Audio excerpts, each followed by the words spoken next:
1. Blog Talk Radio.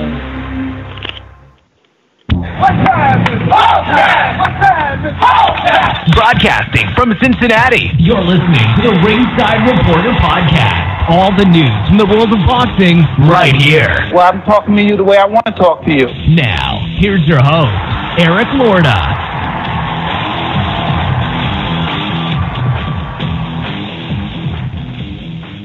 And we are live. Welcome to the Ringside Reporter podcast, where we talk about the latest boxing news.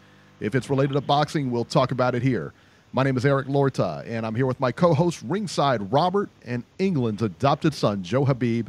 And we have a great show for you today, and if you want to call in and ask some questions, you can call in right now at 323-870-3857. And we'll be here till about 9 o'clock tonight. And today, we're going to talk about Anthony Joshua versus Jarrell Big Baby Miller. They already broke a record at Madison Square Garden, and we'll tell you all about it.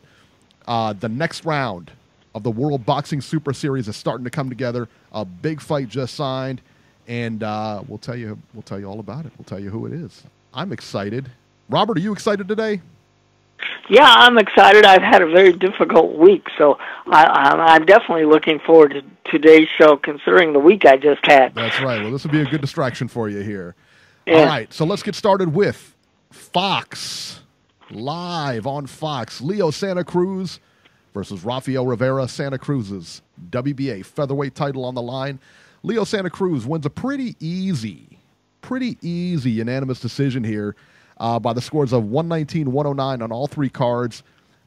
Listen, man, Rivera was trying the best he could. He just, I guess didn't have it. That's the bottom line, and that's about as plain as I can put it here. He put up a good fight. He was competitive, but if you saw one round, you pretty much saw them all. I mean, he was completely outgunned in this fight. So that's pretty much it. I mean, that was pretty much was it 119-109 on all three cards? All three cards, yeah. And look, Rivera did the best he could, man. I mean, for being a substitute, he put up a valiant effort, but he even said after the fight, the guy just had much more experience than me, and he knew how to use it. And Medi Truth in the chat from Australia, thank you so much for being here today, man. We really, really appreciate it. But back to the fight here. Yeah, you're right, man. Leo, like I said, man, I mean, he's just on another level. I mean, he just is. What did he throw? 1,350 punches last night. Yeah. Let that marinate for a minute. You know what I mean? That's hard just in training, all right? Just hitting the bag that many times over that period of rounds. He did this during a fight.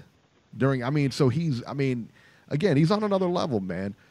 So my question is, why are we not getting Leo Santa Cruz versus Gary Russell is beyond me.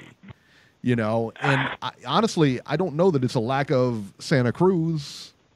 I mean, Russell is MIA. He's been MIA for a while. So that's always been my problem with Gary Russell. He's got this title, but he's holding it hostage. That's the way I view it, because he only wants to fight once a year. Yeah, I don't know, man. I don't know. Beeb, what were your thoughts on this fight, and what were your thoughts on Santa Cruz? Well, one thing I've learned about Santa Cruz, and I've been following him for a while now, if you look at the Santa Cruz back before when he fought Frampton the first time, this was a guy that threw a lot of punches. This was a guy that was aggressive. But for the most part, he always fought in the phone booth. And he was an inside fighter, threw a lot of punches, and liked to really grind it out. And he'd sit there and trade with the guys who were on a much lower level than him. And for the longest time, after seeing that, I kind of labeled Santa Cruz as just a grinder. I didn't look at him as a really technical boxer. And then I saw him in the Frampton fight, and he was going through some emotional problems, obviously, make no excuses about it, but I'm a compassionate guy. I mean, his father was really sick.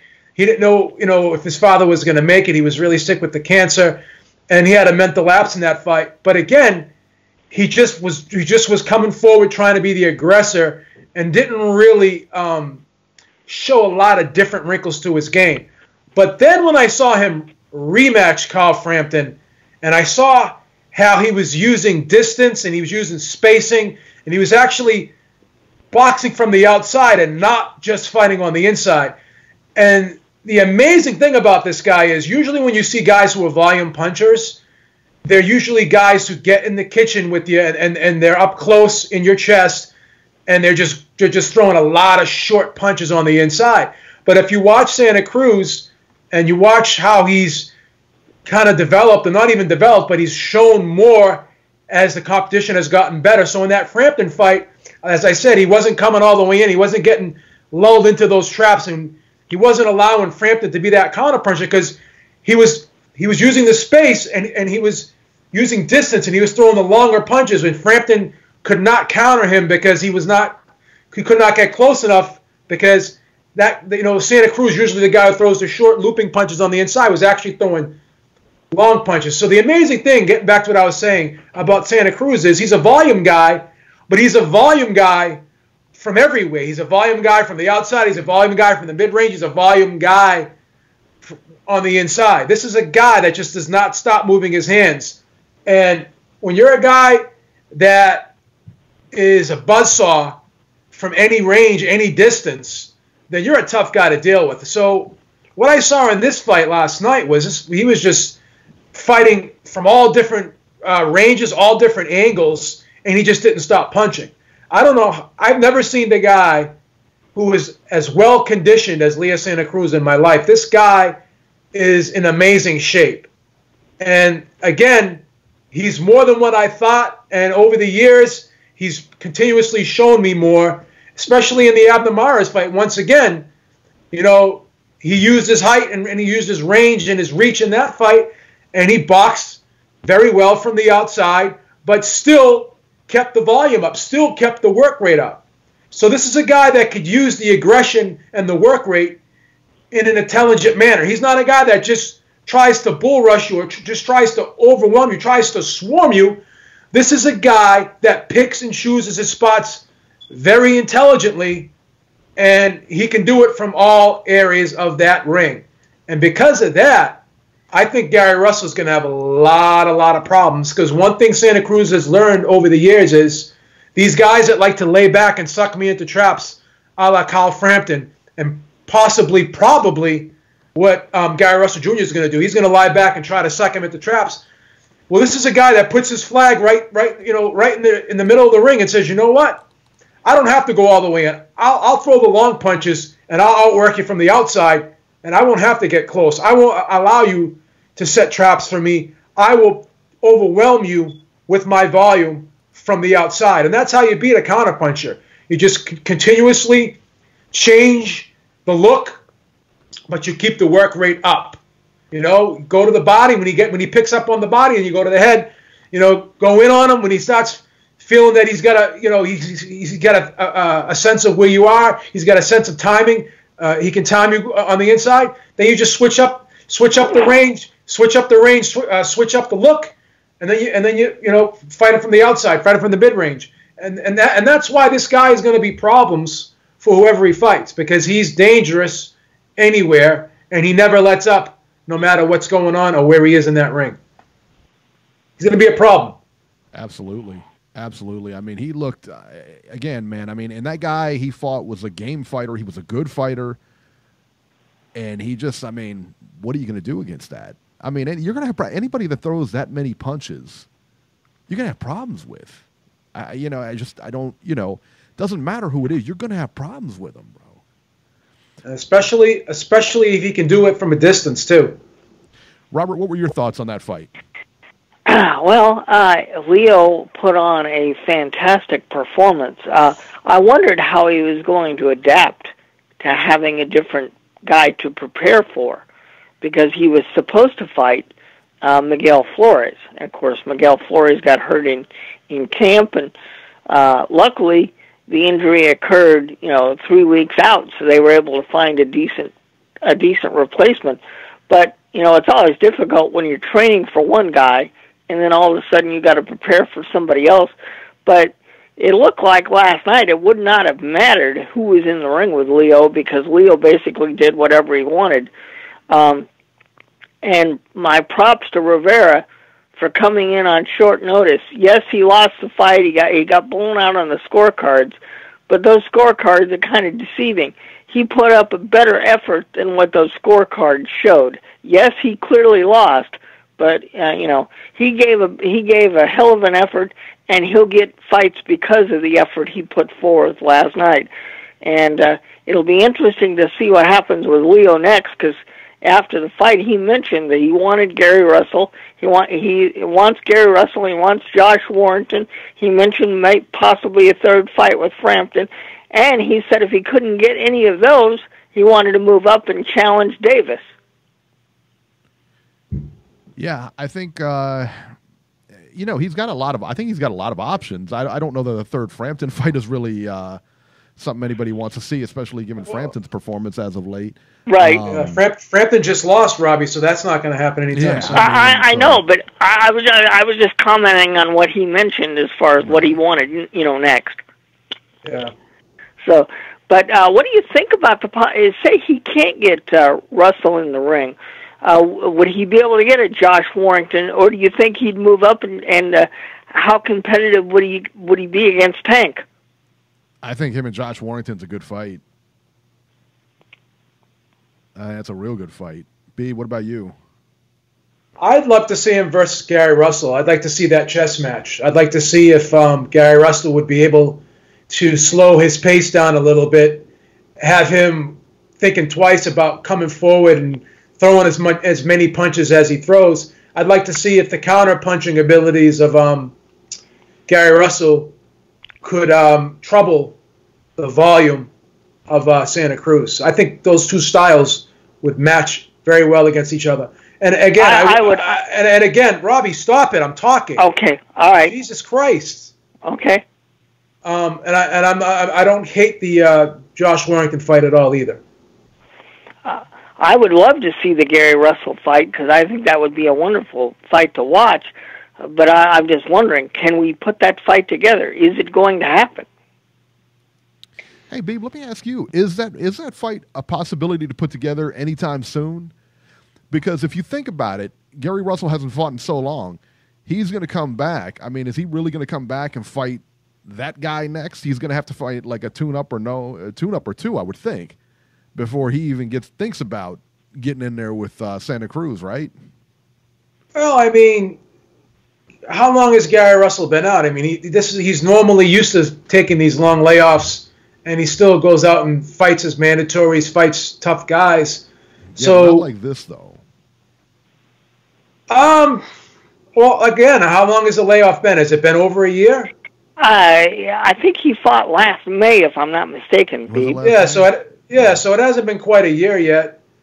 It just seems like, historically, he fights once a year anyway, so a long layoff to him, another fighter may not be a long layoff to him. Does he need a tune-up? I wouldn't say so. I mean, because he's always been fighting once a year for a while now. Yeah. So, do I think he's ready for Santa Cruz? I would like to believe so, but I don't know for sure. I'm not in his camp. I don't know what they're saying. I don't know what he's saying. But the Josh Warrington fight, I'm sure that could be made too. But the frustrating thing is, if this Gary Russell fight can't be made at least by the end of the year or at the beginning of next year, that would be very, very disheartening because, again, these are both PBC fighters. So we can't sit there and keep blaming networks and promoters and stuff because there are guys in the PBC that just aren't fighting each other, So I just think that the natural fight would be against Gary Russell. I don't hate the Warrington fight. I'd love that fight too. But I would like to see the Gary Russell fight. I think Gary Russell is a very slick fighter, very tricky fighter, and I'd like to see if Santa Cruz could solve that puzzle. I'd love to see it. I'm just not confident that it's going to take place. Yeah. Yeah. If you guys are in the chat, if you guys are watching now, go ahead and hit the like button, man. Make sure, give us some likes here. Show us some love, man. We're not asking you guys for any money or anything like that, but, we got some people watching here, and we got minimal likes and all that other good stuff. So, man, come on, hit that like button, man. Do us a favor. If everyone in the chat liked us once, that would add up. The likes would add up. That's right. That's right. And likes are contagious. That's right. All right. Omar Figueroa Jr., friend of the show, versus John Molina Jr., excuse me. 10 rounds welterweights. Or this was junior welterweights, as Figueroa said, but it turned into a mid-range here. Friend of the show, Omar Figueroa wins a tough unanimous decision over John Molina Jr. by the scores of 99-91, 98-92, and 97-93. And I got to be honest, man, and I think me and Beeb kind of disagree on this, man. I was surprised at how difficult this fight was for Figueroa. I was surprised by I tell you what, I was surprised also, too, by the scoring. By so many. Larry Hazard, I think, had this fight going for Molina the other way, like a pretty wide margin, I think, Well, he had it 96-94 for Molina. Yeah, well, he needs to go out and get horsewhipped, all right, because he was wrong. Yeah. I mean, I thought this was a clear win for Figueroa. That being said, man, I was surprised at how difficult it was. The weight for this fight was actually changed earlier in the week because Figueroa was not able to make the contracted 140 pounds. And when we first saw him in the ring last night, man, he didn't look good. He really didn't. He didn't look good.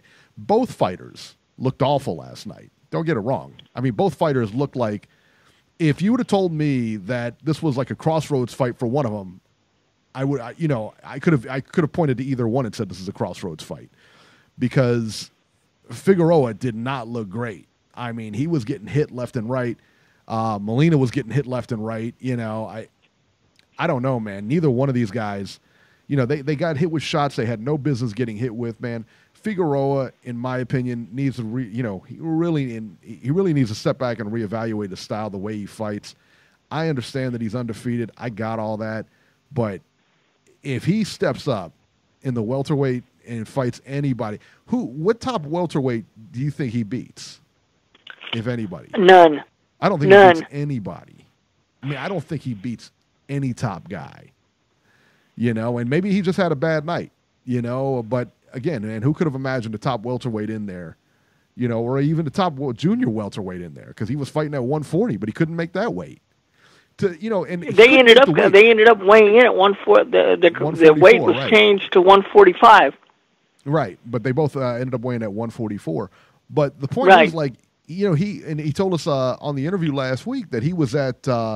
What was it, Beeb? He said 140, right? He said the contract was 140. See, I said because the fight was listed at welterweight on BoxRec, and it was listed at welterweight on ESPN. Right. And I just asked him, and then he corrected me and said, no, it's at 140. And I said, okay. Then I followed up with, okay, so are you on track to make the 140? Oh, he said very confidently, oh yeah, no problem, I'll make the weight. And then I guess the weight was, I heard the weight was changed to 146, not 145. I don't know. Yeah, I heard it was changed to 146. But at any rate, his body looked very soft. So I know it's not a beauty contest, but we've seen him look a lot better than that. I mean, you could tell that maybe something was lacking in the training, or I don't know if something was going on in his personal life, or even quite possibly there could have been an injury, and he couldn't train to the level that he wanted to.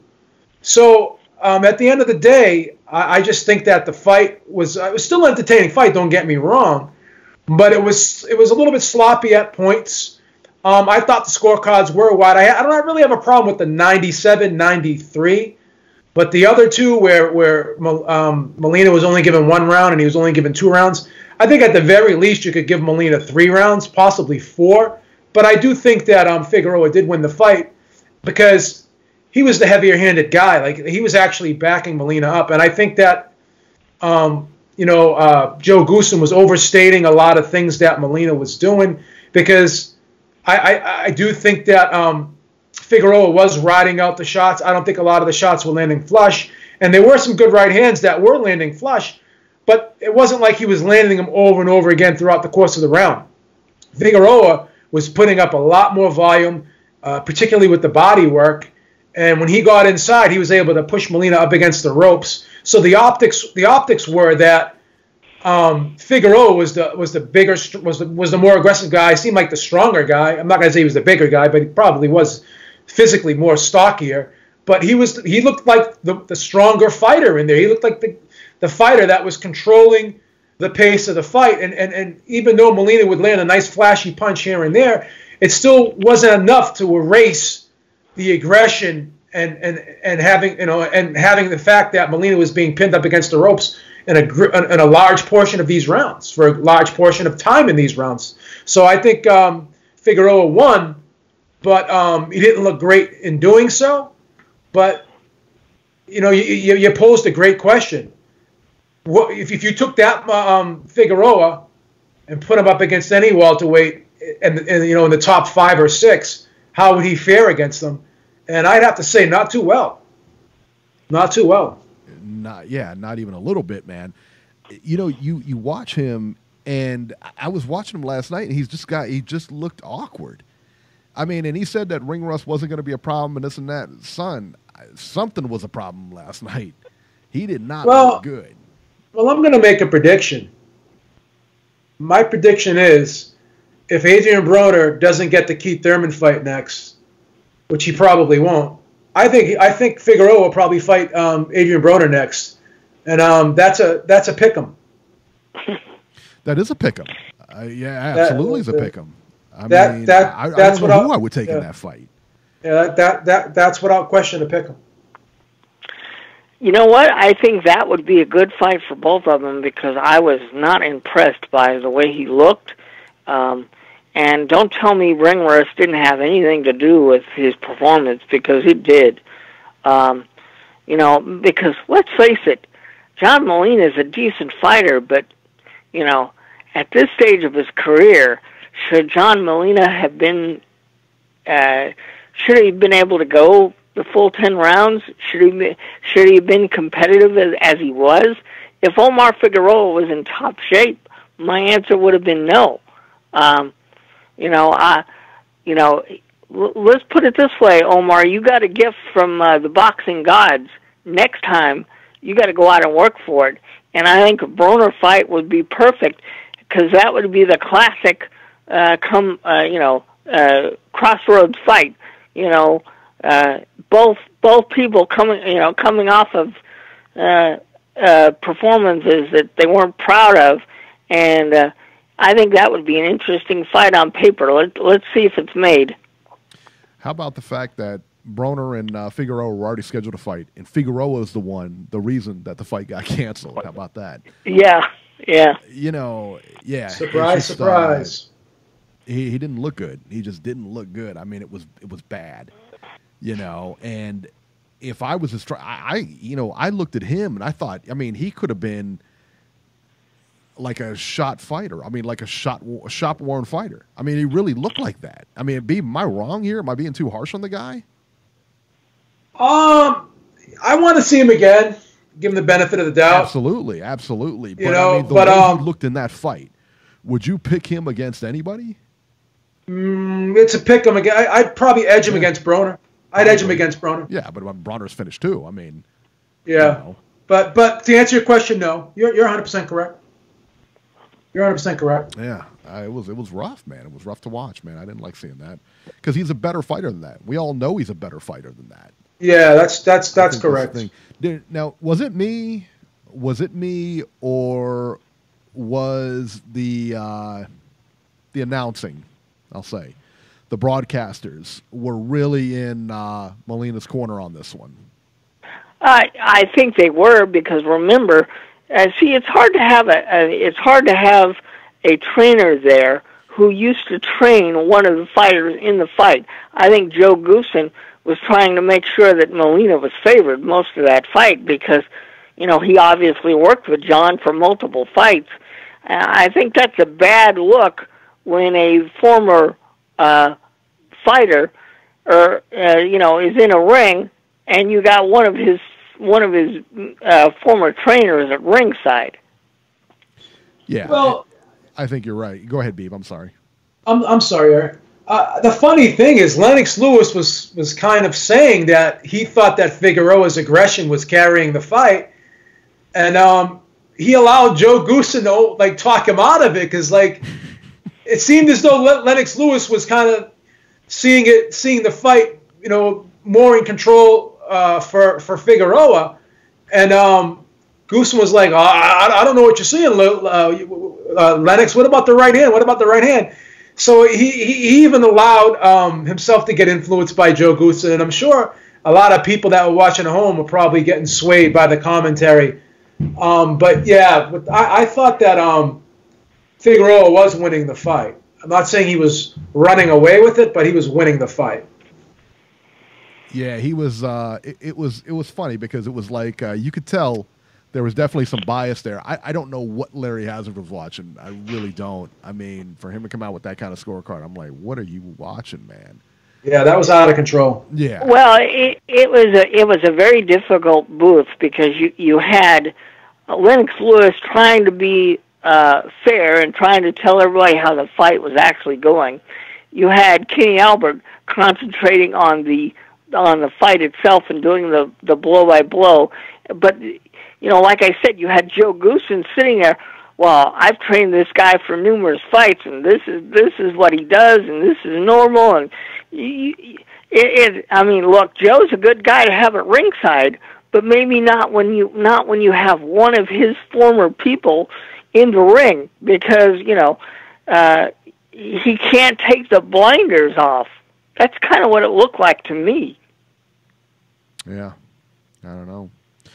All right, let's talk about the ESPN card. Now, Robert, was this on ESPN? I can't remember if this was on ESPN Plus or regular ESPN. The Jose Ramirez was on ESPN. Yeah, no. I'm talking about the Rob Brandt. That was the Rob Brandt was on ESPN also. I'm sorry. Okay. Yeah, let's. Because that one went on during Sunday, last Sunday or whatever. Right. But right. Yeah, so Rob Brandt fought Kasan. I'm gonna try my best. Basangarov. Did I do that right? I think that's as close as anybody can get. As we're gonna get, huh? Yeah. 12 rounds for Brandt's WBA regular middleweight title, and whatever that means. Rob Brandt wins via TKO in the 11th round. He put Basangarov down in the second round and put him down again in the 11th round, ultimately finished him. Robert, what were your thoughts on Rob Brandt? Well, I thought he looked good. This was a hometown reward because he's a Minnesota guy. And apparently what this so-called title means, Eric, is now he's the mandatory for the winner of Canelo Jacobs. So, do you think he gets the for winner what Canelo that's Jacobs? No, I don't. What does the title mean? Yeah, I think you'll wind up seeing him rematch Murata over in Japan. I think that's what's going to happen. But basically, I thought he did okay. I didn't know anything about the other guy across from him. So I thought Brandt would win, and it turned out to be that way. It's hard to comment on a fight when you know more about one guy than you do the other. But I thought Brandt, he did what he had to do to win. But again, he's going back to our conversation we had before we came on the air. He's kind of shut out here because all the main middleweights are somewhere else.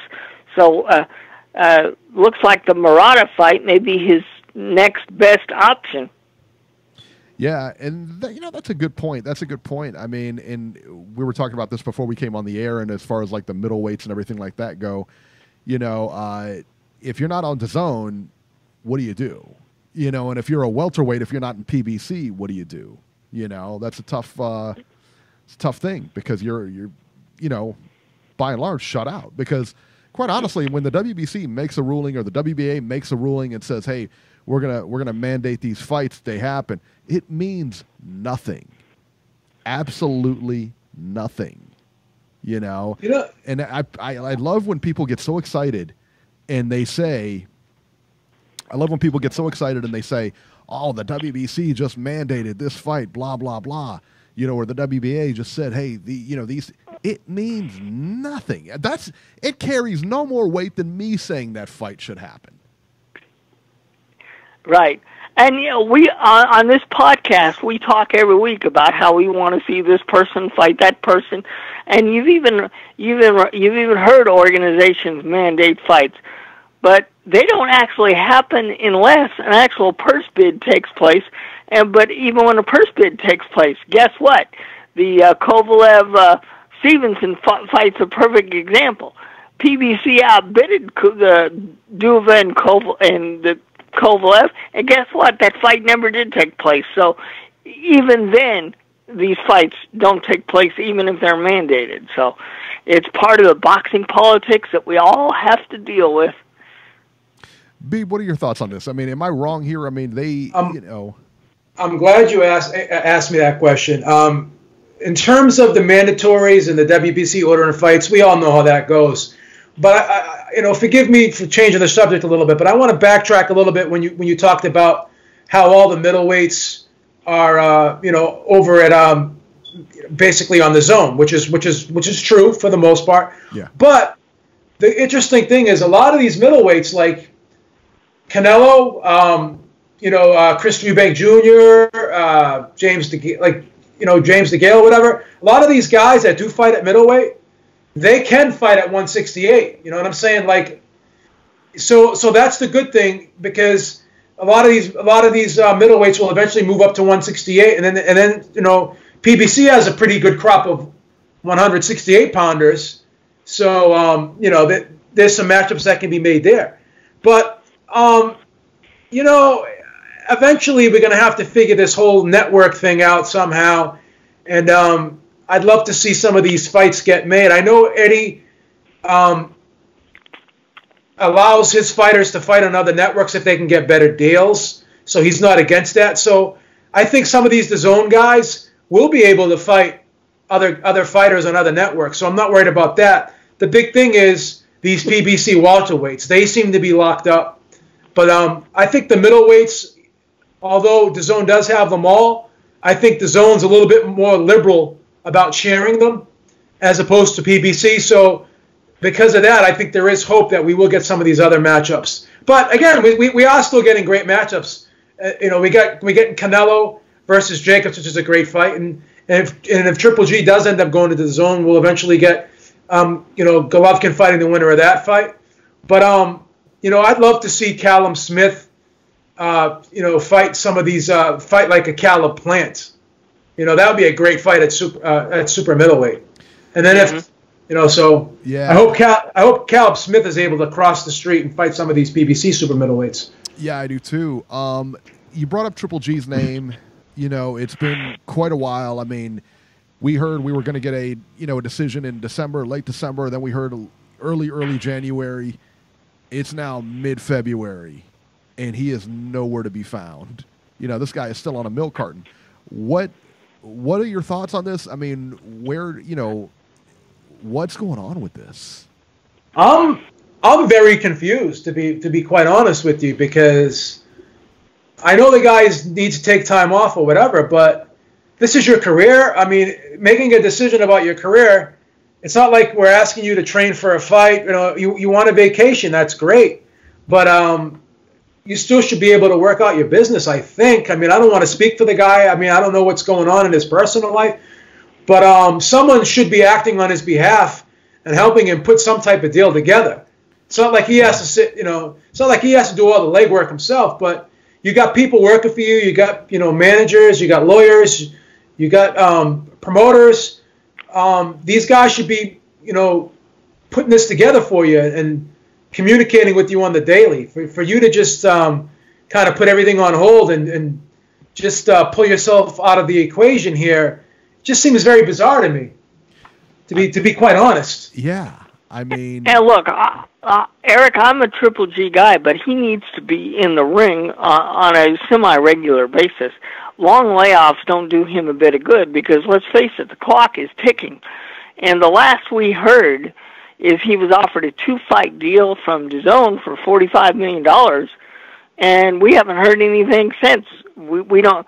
I don't know if he turned that down, whether that's still on the table, what the deal is, and it's unusual for Triple G and Tom Loeffler to be quiet on these things. Unless Triple G is indeed no longer with Tom Loeffler, and if that's the case, well then you got to find a new promoter.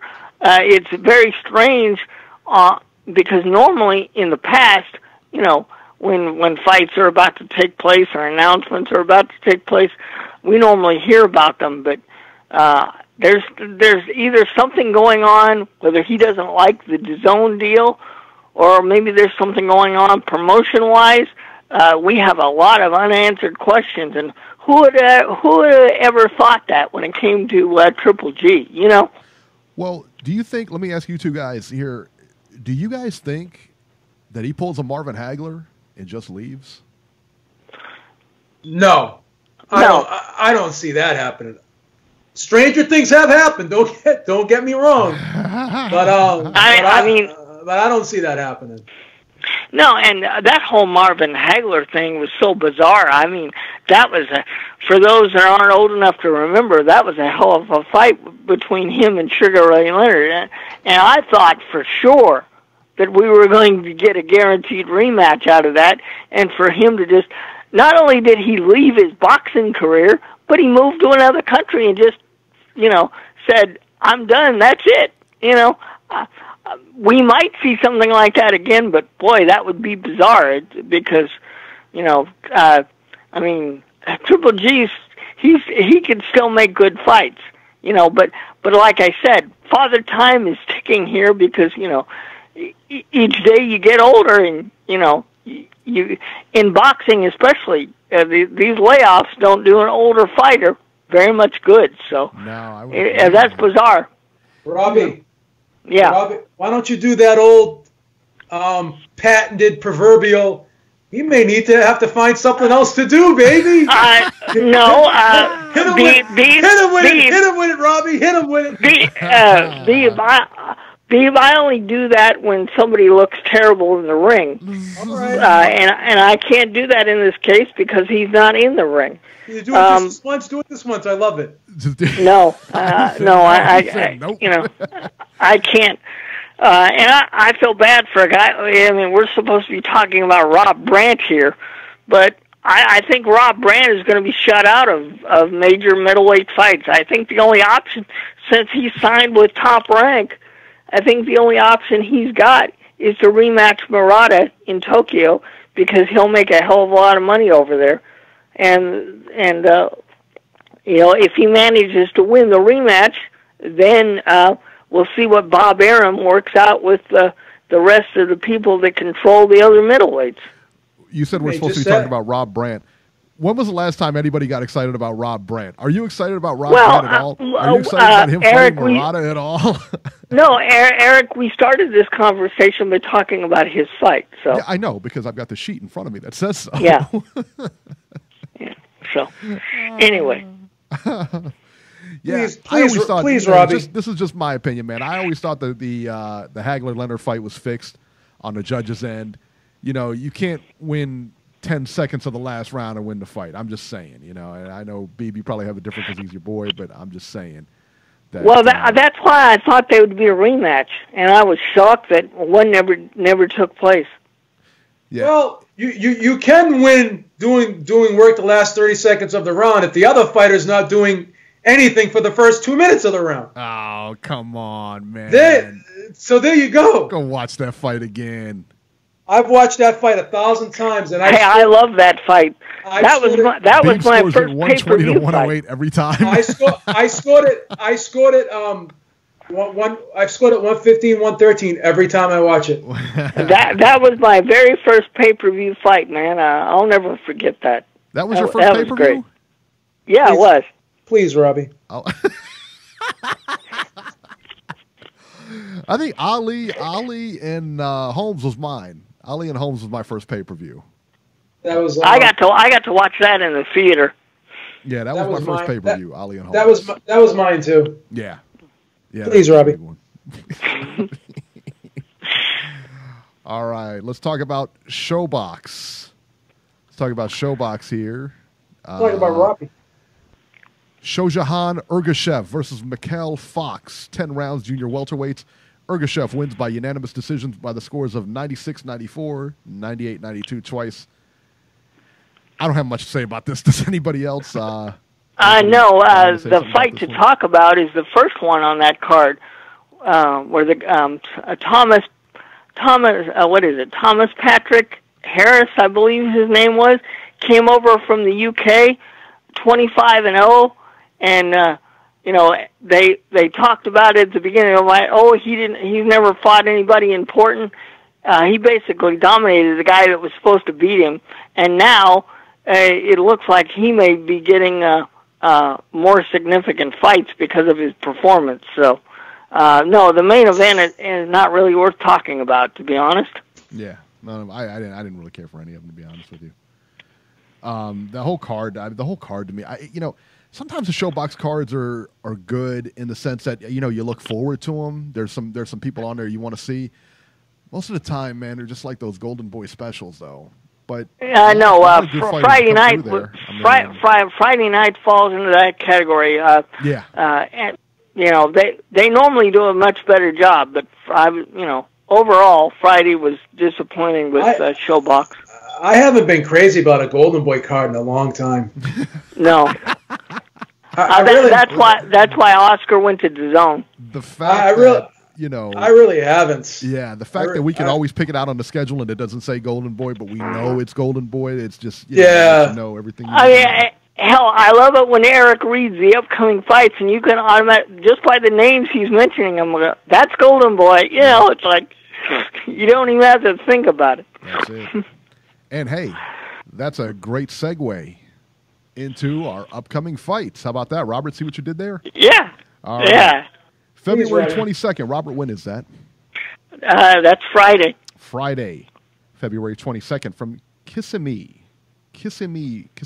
Florida, on Robert's favorite station, Telemundo. Yomar Alamo versus Manuel Mendez, 10 rounds welterweights. Carlos Monroe Jr. on the card versus Jonathan Tavira, 10 rounds middleweights also. Let's see what else we got here. Nothing. In London, there's MTK Global Boxing, and I guess that's that's Tyson Fury. It's a Frank Warren's, isn't it? Isn't that Frank Warren's crew over there, Beeb? BT? Yeah, BT Sport? BT Sport is Frank Warren. MTK. Oh, MTK. That MTK Global is a management company. Mac the Knife Global Boxing. So they've got a show on February 22nd. I'm not sure if it's going to be televised over there. They're actually promoting. They're actually promoting a card. MTK Global. That's what it says. That's what it looks like. Yeah. That's what wow. I didn't know they were a promoter. I just thought they were. I thought they were just a management company. I didn't know they promoted shows too. Yeah, I guess. Wow. I'm surprised. Wow. Touche. There it is. Now, Saturday, February 23rd from Minneapolis on Fox Sports 1. Anthony Durrell versus Avani Yildirim, 12 rounds for the vacant WBC super middleweight title. Jamal James versus Gianner Gonzalez, 10 rounds welterweights. This is a really lousy card. Marcos Hernandez versus Jason Rosario, rematch, 10 rounds welterweights. Yeah. If that's on at 10 o'clock Saturday night, and then earlier, I don't know what time on Showtime, but we got the fights from London on Showtime. Right. So. We'll get to those too. Also on Saturday from Leicester, England, Anthony Yard versus on ESPN Plus. Anthony Yard versus Travis Reeves, 10 rounds light heavyweights. Sam Bowen versus Ryan Wheeler for Bowen's British junior lightweight title.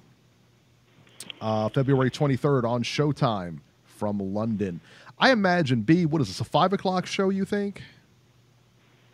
Probably 5 o'clock show. 5 or 6. Yeah, I would imagine it's going to be right in there. James DeGale. Somewhere around there. James DeGale versus Chris Eubank Jr., 12 rounds, super middleweights. Joe Joyce versus Bermain Stavern, 12 rounds for Joe Joyce's Commonwealth heavyweight title. I want to see that fight. Maybe I'm crazy. I think Joe Joyce is going to have his way with Bermain Stavern. I can't believe somebody's actually paying Bermain Stavern to get back in the ring, to be honest with you. He's got a family, Robert. Come on. What's the matter with you? Show some class. He got run over by the bomb squad, man. I'm surprised there's anything left. Friend of the show. Come on. Yeah. Let's see here. Lee Selby versus Omar Douglas, also on the undercard there. And then, now I don't know how much of those will show. Hopefully they show 3 of them, or at least 2 of them. Yeah. Also on February 23rd, a Tijuana special on DAZN. Brandon Rios versus Humberto Soto, 10 or 12 rounds, that doesn't say, junior middleweights. Oh, my God. We'll let you know. We'll let you know the last week at camp how many rounds that is, and the weight. And the weight. Right now, it's probably going to be 10, son. Brandon Rio. Oh my God, really? Oh wow. He got do it, Robbie. Do it. How about that? Do it, Robbie. Now there's a fighter that's you stick a fork in him. He's been done for a long time, but nobody seems to notice that. Oh. Do it, Robbie. Do it, Robbie. Do it. Do it. He needs to find something else to do. Yeah. Get him. That's right. Let's see here. And I think, mercifully, it will come to an end. I think that's it, Eric. What's that? I think that's it. I think that's it, too. He was just getting ready to say it, Robbie. Take it easy. I know. Just relax, man. Just relax. Pump the brakes. Robbie, you got to stop drinking these friggin' these big fucking espressos before the show starts, please. I don't drink espressos. Dude. Yeah, I think you got an espresso machine over there. Take some tequila. I don't. Do some tequila or something like that. Do one of those. I'm gonna call up your mom and I'm gonna tell her don't let you drink espressos before the show. Oh, wow. We don't have an espresso machine. What kind of son are you? How come you didn't buy an espresso machine? No, for coffee we use Keurig. Okay. Stop drinking those 5-hour energy drinks. I don't mess with those things either. Stop drinking those monsters. Those monsters. That's right. Please, Rob. Anyway. The sign of the beast. All right. News and rumors here. This is pretty interesting, man. So we'll go through our first story and then we'll hit the callers here in a minute. This is pretty cool. So Anthony Joshua and Jarrell Miller broke a record. We all heard that they were signed. It's officially set for June 1 in Madison Square Garden. It was announced that the pre-sale for the Miller Joshua broke the pre-sale record for Madison Square Garden. Now MSG didn't release any numbers, but encouraged people to buy tickets now and don't wait because it will sell out. Guaranteed that fight sells out, right? Beeb, am I wrong on this? That fight sells out, no? That fight will sell out very easily in about a month. When's that fight? In June? Yeah, June 1. That all the tickets in that fight will be sold out by April 1st. It would not shock me. Yeah, it would not shock me to see that sell out in a couple of weeks, honestly. So, yeah, there you go. Me and Beeb kind of went back and forth on this. Anthony Joshua, from what I've read, multiple sources are reporting this, so you're getting different numbers here. Anthony Joshua was expected to make over $25 million for the fight against Miller. Think about that for a minute. Now, $25 million. Now, the interesting part is me and Beeb were talking about. The interesting part of this will be is if Eddie Hearn actually has to report that. I would think he has to report that. No. Yeah, because it's in the States. It's in the States, and the purses always get, they always get reported to the commission. Yeah. Yeah, because the IRS is going to want their cut. Oh, come on, Robert. So it'll be interesting to see, but $25 million. I mean, that's that's the prediction. That's the low end of the prediction. Some people have said $30 million. It went as high as close to $40 million. But we'll take the base number, $25 million, for the fight. That's a big number. I mean, that's a real big number, right? $25 million to fight Jarrell Miller. A lot of people are dumping on this fight. Man. But I like the fight. You guys, I mean, I think it's going to be competitive. I think it's going to be very competitive. I don't hate the fight at all. No. Not one bit. No. Look, it's somebody new. I mean, we all thought we were going to get Dillian White again. At least Big Baby Miller is somebody new. He's new on the scene. And let's face it, we joke about his weight and things like that, but he's beaten everybody that they put in front of him. So he's earned a title shot. So let's see if he presents Joshua with any issues. Robert, we don't joke. We don't joke about his weight. You and Eric joke about his weight. I said he was functional. I said he was a functional 300 pounds. What are you talking about? That's a functional 315 we have there. There's no problem. There's no problem. Of the show, Beeb. What are you trying to imply here? What's the matter with you? It's a friend of the show. Please, Robbie. Please, Robbie. Yeah, everything today is please, Robbie. Jeez. Tony Yayo in the chat says, LDBC dudes questioning Hearn's numbers, not sure who to believe. And he's got a point. And he does have a point. He's got a very legitimate point. We don't know, and he's right because we don't know. But here's what I will say. And this is the example I gave to Beeb earlier on. If your job went to the newspaper and said, we gave you $3 million, all right, and your job says, hey, we gave you $3 million, and you only make $50,000 a year, what would you do? You'd say, hey, wait a minute, I didn't get $3 million, or you'd go behind the scenes and try to get that $3 million. If I only made $50,000 a year, but they're saying I make $3 million a year, there's something out of whack here. So I'm going to go to my employer and say, what gives? And if you don't give me that money, I'm going to go and correct this. All right? Who does that? I mean, seriously, like why would he make $25 million and why would they say he made $25 million and him only get $10 million?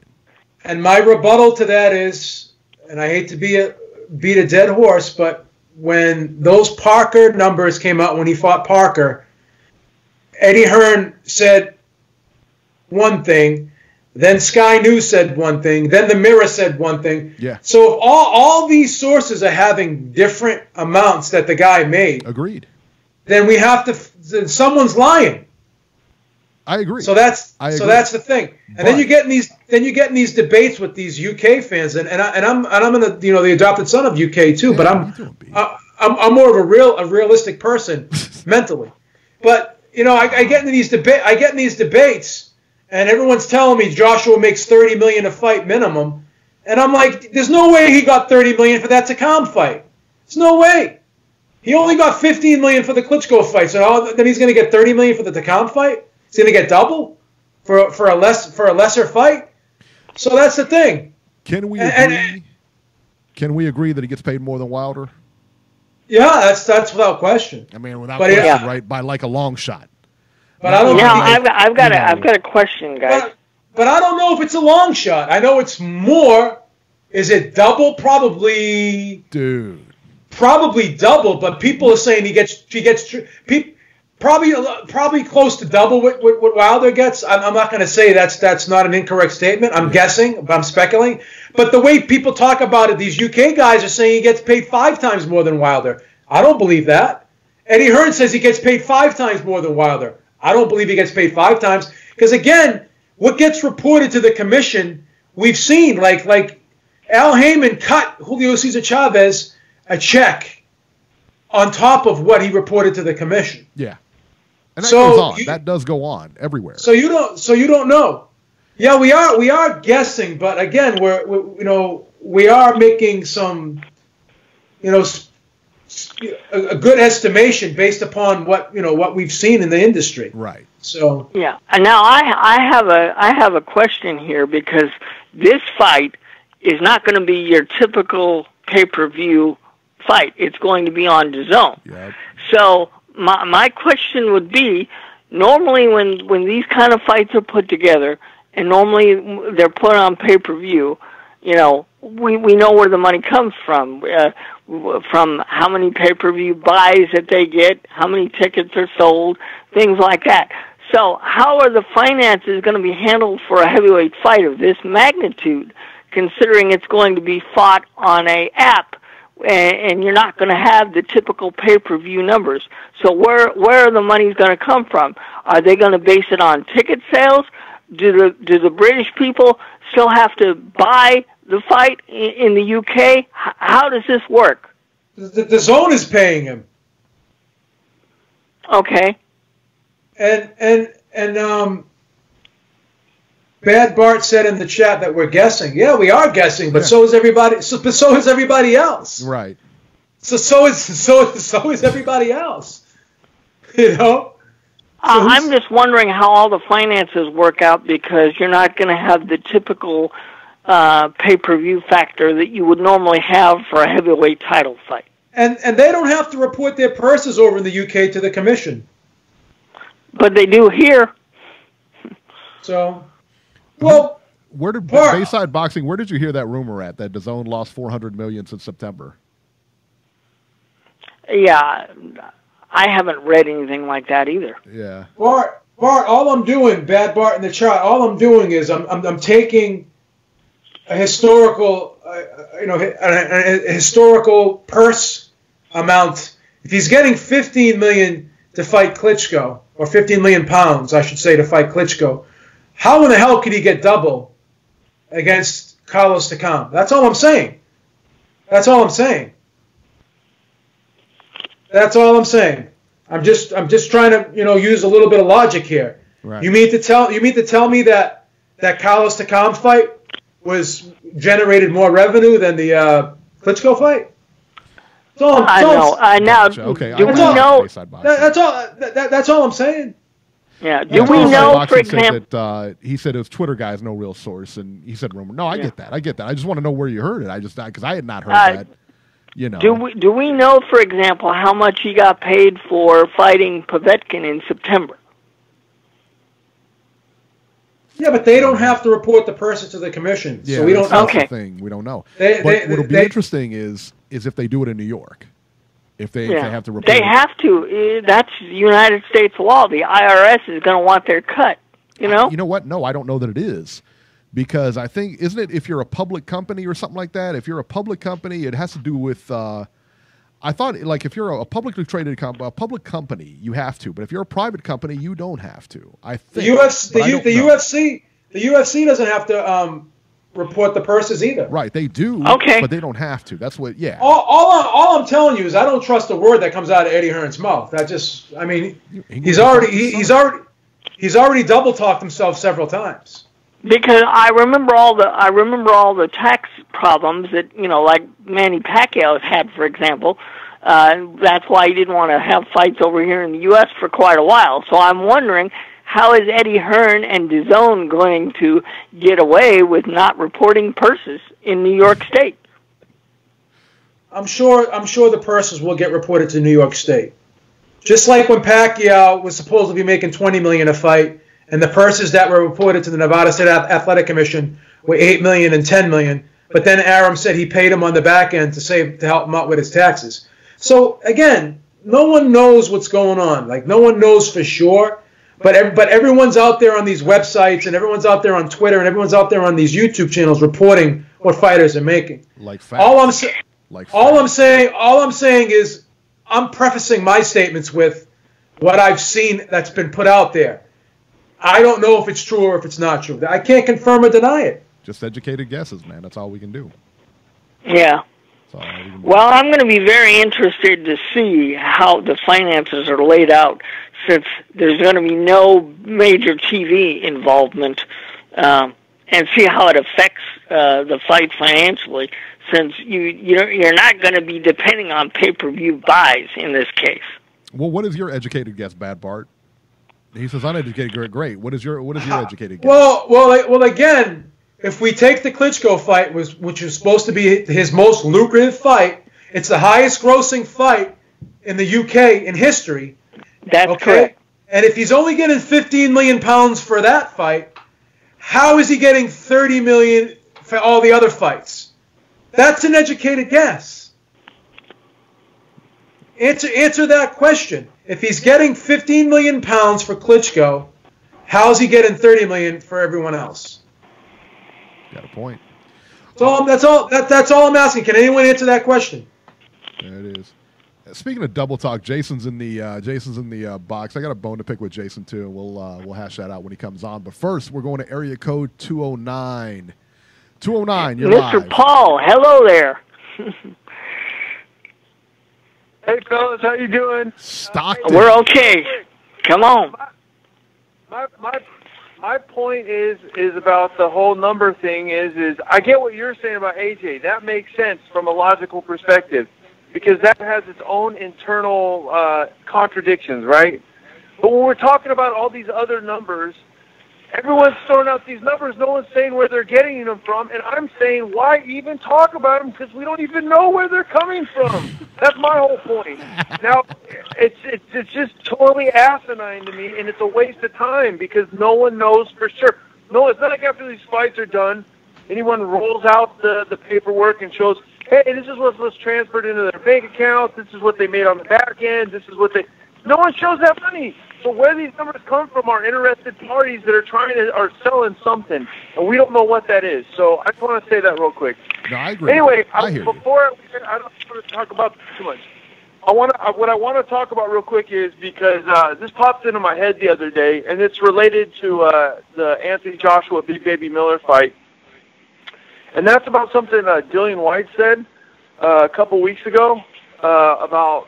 On IFL TV, he was doing an interview, and it was the one where, I don't know if you guys saw it, Eddie Hearn popped up, and they had a bit of a disagreement. But what I thought was really telling was not so much that part. It was the part about where Dillian White was talking about the reasons why he didn't take the fight on April 13th. It wasn't just the money part. He threw in there that he was upset that Joshua did not want to agree to the testing time frame. And he said that if they agreed to this fight now, it would be too late to do the full testing for the fight. And so I went online today, and it says right here, White disclosed the facts as he saw them to Telegraph Sport, clearly unhappy with the treatment from Hearn and Joshua, the timing of negotiations, the lack of equitable financial offers, and insufficient time ahead of the fight being announced for voluntary anti-doping, VADA drug testing, which apparently requires at least 16 weeks to the fight for it to be effective. And then that brought me back to the whole negotiations, or whatever you want to call them, back last year, when AJ and Wilder were talking about getting the fight done. And I remember there was someone talking about it, or it seemed kind of fishy, that it seemed kind of like Joshua, and again, this is allegedly. I'm definitely not saying this is true at all, but there does seem to be some smoke here, where it seemed like part of the reason why AJ didn't want to take the fight was because of the time frame.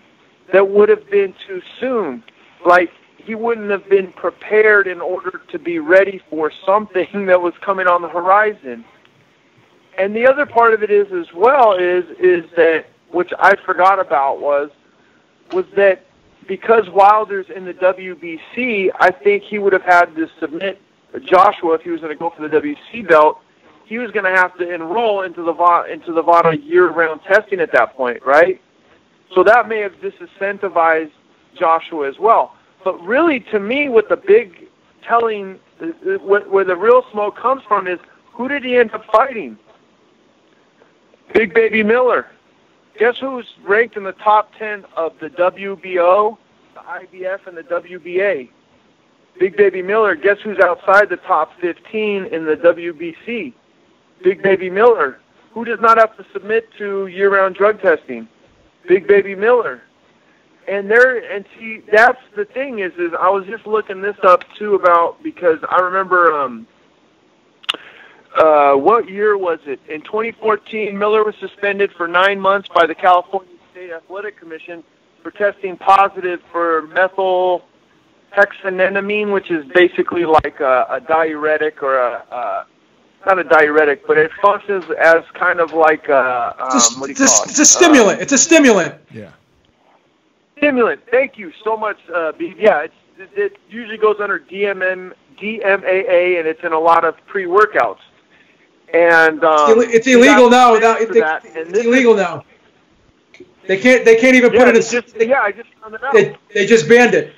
Yeah, and see, real quick though, what's interesting here is I want to read this to you from. This is John Pullman, who is Gerald Washington's trainer. Who fought Big Baby Miller recently. Pullman admits that the positive drug test has him a little concerned about the upcoming fight. The only thing about Miller that I do find a little awkward is that I know that he did test positive for performance-enhancing drug, was actually suspended by the California State Athletic Commission, yada, yada, yada. But what he says here is very interesting, I thought, which was that I know they are probably going to do some kind of testing the day of the fight, meaning for the Miller fight. I don't know where they fought. I can't remember. I think it was California. That is what I was told by my management, but it's not like the type of fight, when Gerald fought Wilder, and they did random blood and urine testing in advance where they would just show up at the gym or Gerald's store and so on. It's not that kind of stringent testing, which I think is a lot better. And what I think is very important, what he said in here, was not just the type of test. He says, I know they are probably going to do some kind of testing the day of the fight. Now, I think we all know enough about these performance-enhancing drugs at this point that just testing the day of the fight is not going to disincentivize a pro athlete if that's their bent from taking performance-enhancing drugs. If you just say, oh, well, you just got to make sure you're clean on the day of the fight. You know what I'm saying? That means they could be taking it all the way through training camp and prior to training camp and know that they only have to, get tested on the day of the fight. And again, what I'm saying is notice, and that's what he says in here, he says, it's also funny going back to my other point about the performance-enhancing drugs. He is ranked by all of those organizations, but he is not ranked in the WBC, at least not in the top 15. And the reason for that, to me, is that they make you sign up for voluntary drug testing, right?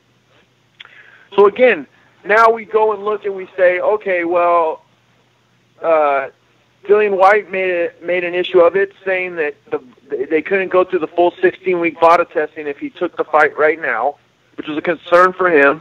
And then who do they go after? Who do they sign for this fight?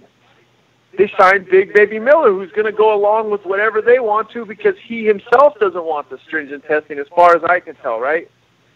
So I just think that's very interesting. And I just want to touch on one other thing, because once I started looking into this, I brought up a few other thoughts in my mind, which is, I don't know if you guys remember last year when Billy Joe Saunders was supposed to fight Andrade. Do you guys remember that? Yes. Yeah. Yep. Yes. And do you remember what happened? Yes. Yeah. Another stimulant. Yeah, he tested. Yep. He busted for oxylifrene, right?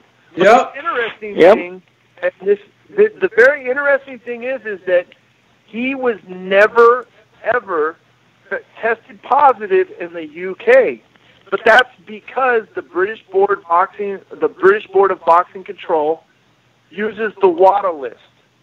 The WADA list says that auxilifrine is only banned, quote unquote, in competition. What is in competition? The day of the fight. Just like what Big Baby Miller is under when it comes to the testing through the California State Athletic Commission, right? So what happened is when Billy Joe Saunders came over here to fight Andrade, they did VADA testing. VADA has their own list. They don't use the World Athletic Doping Association's list. They have their own list. And auxilifrine is considered banned out of competition, which is why Billy Joe Saunders got red flagged. But the British Board of Boxing Control and UCAD, who does the testing over there, were like, no, that's unfair. That's not fair that he got banned for that. But if you read up on auxilifrine, that is, again, like Beeb says, it's a stimulant. And not only is it a stimulant, it's a massive weight loss drug. That shit is powerful. That shit is powerful. Exactly. And see, this is where I'm not going to just put the focus on Anthony Joshua right now. I'm also going to put it on Tyson Fury. Because as we know, Tyson Fury and Billy Joe Saunders are very good friends. And Tyson Fury definitely had to drop a lot of weight.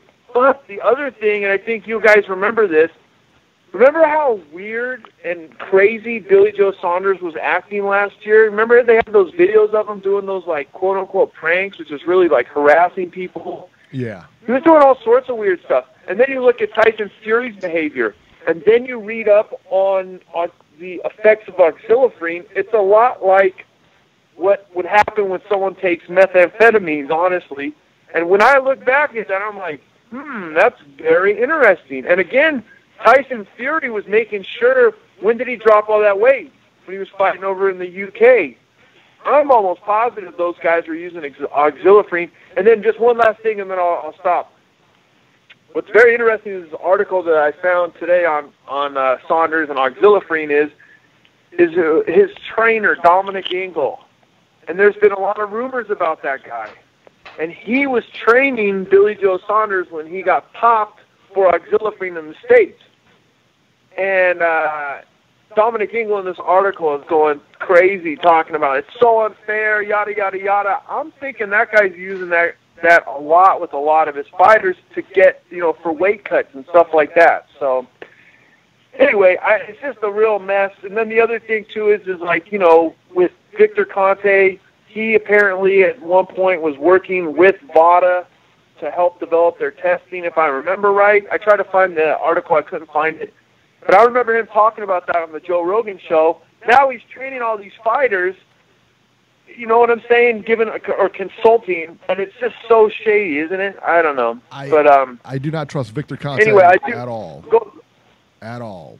No, not at all. Not even a little bit. No, not at all. And what's funny is, real quick, dude, him and Memo Heredia go back and forth on Twitter, and they're both shady as hell. They're both cheaters. You know what I'm saying? They're both cheaters. Why would you ever hire either of those guys? That's the thing. I mean, it's crazy. And think about this for a minute. And let's go conspiracy theory here for just a second, okay? Let's go Alex Jones here. Dun, dun, dun, dun, dun, dun, dun, dun, dun. So you have Victor Conte. Okay, you have Victor Conte, who is helping them, who was a known cheat, known to beat test all over, all right? That's what he did. That was his gig. He would beat the test. Now has his own supplement company and is now working with VADA to get their test correct. All right?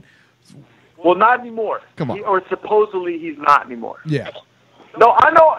I'm just saying supposedly, okay?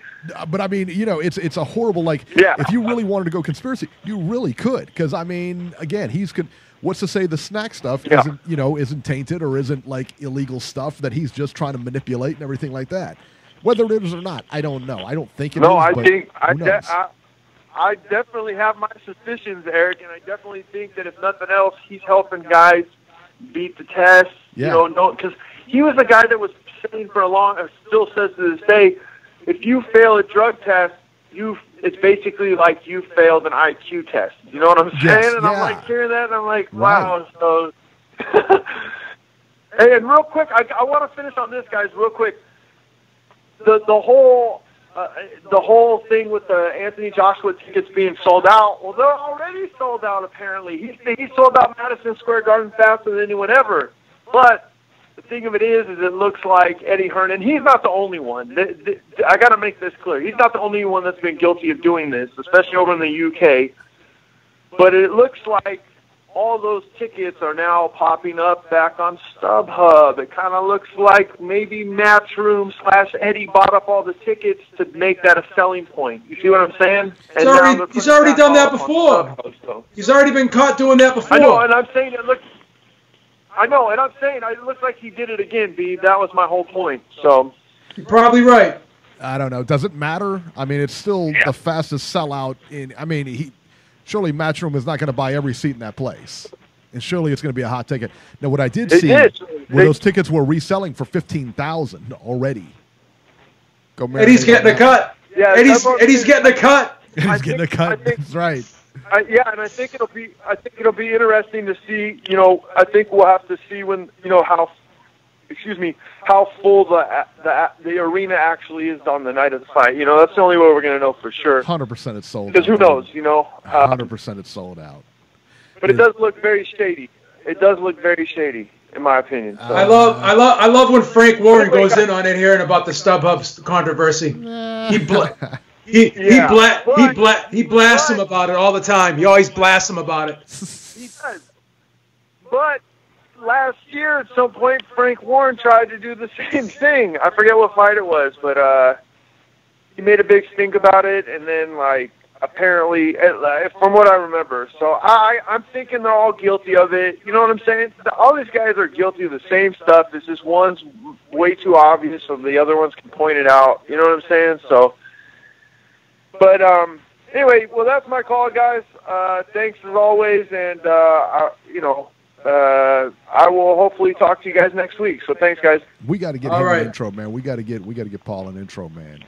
I want to get. Paul's a good guy. Yeah, good we got to get Nick Diaz or something like that to do an intro for him. So we'll figure it out, man.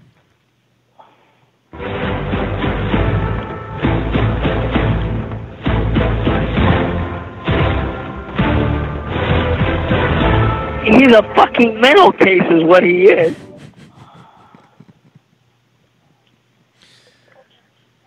This is not Jason. Who is this? This is Nacho? Hey, 760. what's going on, fellas? Hello. Hey, we did what we did. No, this is Brian. Brian, I'm sorry. Hey, Brian. Brian lives in Atlanta, too. What's up, fellas? It's been a minute. He mixed up the area code. Brian's in Southern California. Oh, okay. Yeah. What's up, Brian? You guys gave me the PBC intro. What's up, man? Yeah. Good to hear from you guys. Sorry about that, man. What intro should we give? Should we give him the Beeb intro, the beating the odds with Beeb? No, that's patented. That's patented. That's patented. You can't do that. All right, let's do. All right. Anyway, we don't know who the fuck he is. All right, there we go. Oh, really? Okay. Appropriate. Shame on you. Anyway, go ahead, Brian. What's up? Oh, man, you guys put me on, man. I don't know if I can back up on that last caller. Dang, I had to stop traffic to listen to that. That was like, wow, man. I'm telling you. Well, hey, you don't have to talk about that. You can talk about anything you want. You called us, you know. So. No, I mean, he put, you know, he got some knowledge, but yeah. Hey, no, Paul did some work. You know, anyway. I'm excited. Yeah, man. I was sitting back listening, but you know, I was just gonna say how excited I was about the Big Baby Miller and Anthony Joshua fight. You know, I know a lot of people were saying they was disappointed in this fight happening, but I'm kind of glad it's gonna happen though. I know I'll be talking about Big Baby. He looked like the Blob and all that, but I think it's gonna be a good fight. You're a heavyweight guy. You like the heavyweights. I know you like the heavyweights. Who do you think wins? Yeah. I mean, you know, I got Joshua, but it might be tough. You know, I think it might be a tough fight. This is a good matchup. I like it. It's a good fight. I like it. Yeah. Yeah, you know. I mean, hey, they might be juicing. Oh, boy, he let you guys know what's up. Well, I just pulled this up, that Anthony Joshua, and talking about the last one, Anthony Joshua says he's been tested 12 times, randomly tested 12 times. And this article came out on September of 2018 from the Telegraph in the UK. So take it for what it's worth. I mean, who knows if he's telling the truth or not.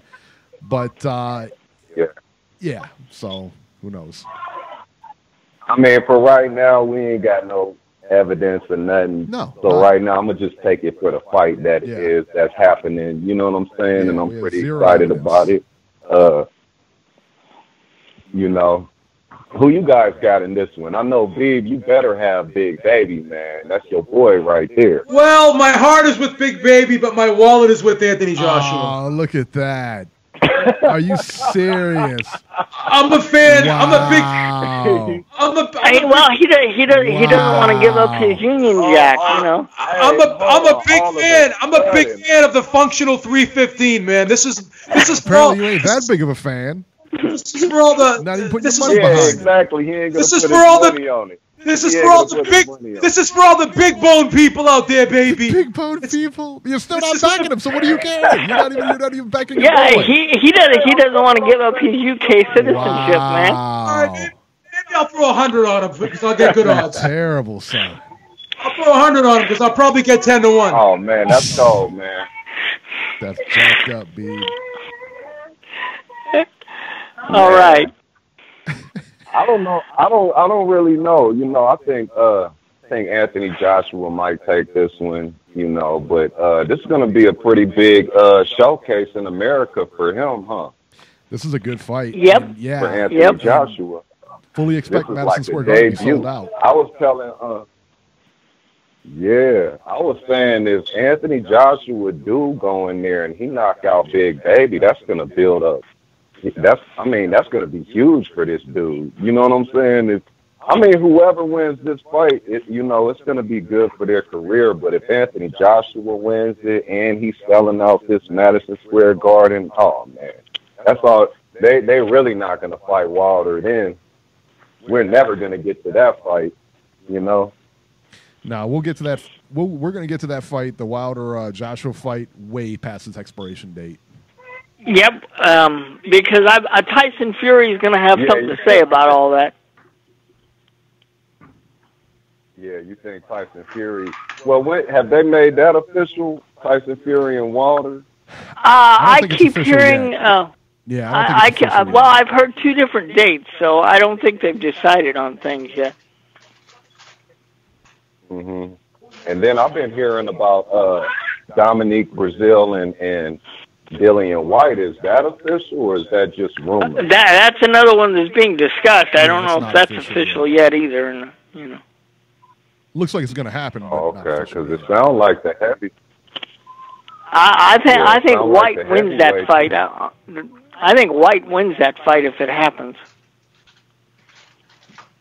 Yeah, that'll be a good. If he was to win, that would be big for him too. They're trying to make some noise over here. They're trying to make some noise, but I like what the heavyweights is doing. I mean, we're gonna have, if they do get these fights, that's 3 heavyweight fights in 1 year. That's tight. Hey, that's good. I like that. We need other divisions to follow suit. Yeah. I think, between Anthony Joshua and Big Baby, I think this might be a little risky for Anthony Joshua. It might be a little risky. He's taking a little risky fight fighting Big Baby. That's for sure. Because I don't think it's going to be easy. Big Baby, that's no. 300 pounds. See, the one thing that's going to be interesting about this is Big Baby is somebody new. He's going to present different things to Joshua. It's not going to be like where he gets to rematch Dillian White or whatever.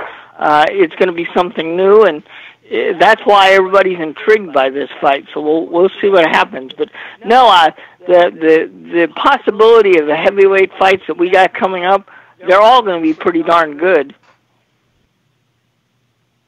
Yeah, they lining them up. But like you said, these some fresh matchups. At least 2 of them, the 2 out of the 3. With Wilder and Fury, they got unfinished business, so they got to sort all that out. But I guess absolutely. What they're doing is just sorting it out. If you just take everybody and just take this 1 year and let them sort it out, they can get, undisputed, get some winners out of all this if everybody stop talking all that money and all this popularity. Because I think that's the one thing that keeps fights from happening. It's like, when I think about Wilder and Anthony Joshua happening, then you think about the other things that happen, then I'll be like, oh, that fight ain't going to happen. Even with Fury. It's just all these disputes. But I think it's crazy they couldn't make the fight between Dillian White and Anthony Joshua. That's pretty crazy, too. Nah, I don't think anybody wanted to. There wasn't a good call for that fight. I don't think anybody. No, and we've already seen that fight. I honestly think they gave him a bad deal on purpose. I'm glad it didn't happen. I honestly think they gave You think so? Yeah, because they wanted the Miller fight. Yeah. Well, we'll see. We'll see. When is the fight supposed to be happening? June 1st. June 1st. Oh, okay. That's cool, man. I'll be watching. I'm gonna have to get this to zone now. Everybody's gonna get the zone, baby. That's it. On May 31st. Yeah, you're right. May 31st, everyone's Rob, getting the zone. Might as well Robbie's getting it too, baby. Rob, I think you might have to break. He getting it. Yeah, I'm gonna Rob, call him. I'm gonna call him up. I'm gonna call him up and walk him through it. Robbie, they got that fight, and they got Danny Jacobs and Canelo. They're gonna be on the zone too, right? Yeah, May 4th. Yeah. Them 2 fights right there that make me want to get it. So, But, anyway, that's my call, guys. Thanks for having me. It's been a minute. Good to hear from you guys again. Take it easy. All right, man. Good to hear from you, too. There's only Good one call, Brian. Big Brian. There's only one Brian singing a song. Robbie, we're gonna We're gonna test you for oxfillarine or whatever the hell that is. You've been really amped up lately, Robbie. We're gonna test you for some stimulants. and he's like, what is Robbie like? He's like a bantamweight or something like that. So you know he's been taking it. I think he's been taking it. I know he's been taking it. I've been taking all kinds of crap. If he's not a bantamweight, he's a jockey. You know what I'm saying? Oxylofren. He's taking the oxylofren. I know he is. Yeah, right. The way he comes out of the box firing every week. Yeah. That's funny, man. Yeah, guys. Hey, and thank you, Joe Lopez, in the chat for that. Remember to hit the like button, man. Come on, man. We got a bunch of people watching right now. Hit the like button, guys. Come on. Yeah. Let them know. Hit the like button. Because the super chat's disabled right now. Exactly. That was great. I'm still waiting. It's no way. It'll take another few months to get it in. They're giving me a 3 month. They freaking suspended it for a month, and then I was able to apply, and then they tell me they're gonna take another month to review it. Oh my God! What are these freaking knuckleheads at Google? They're $1 billion company. It takes them a month to review beating the odds of Beeb. Hey Google, I don't feel that way. Okay, it's just Beeb. All right. All right. Yeah. Well, hey, at least you're not Jeff Bezos, man, and having to go through a divorce and all that garbage. I'm not worried about him. I'm worried about my AdSense. Yeah. All right. Go ahead, Eric. It's out for number one. All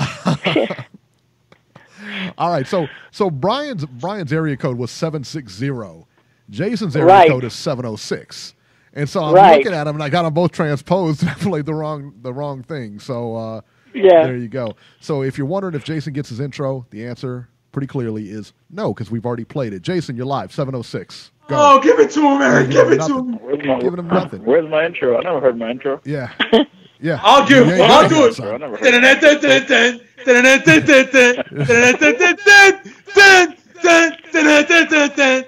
He's a fucking mental case is what he is. Actually, the way to go, Beeb. Review commercial on Fox. That's the good commercial. Robbie, shut up for a change. Jesus Christ. Can you stop interrupting people?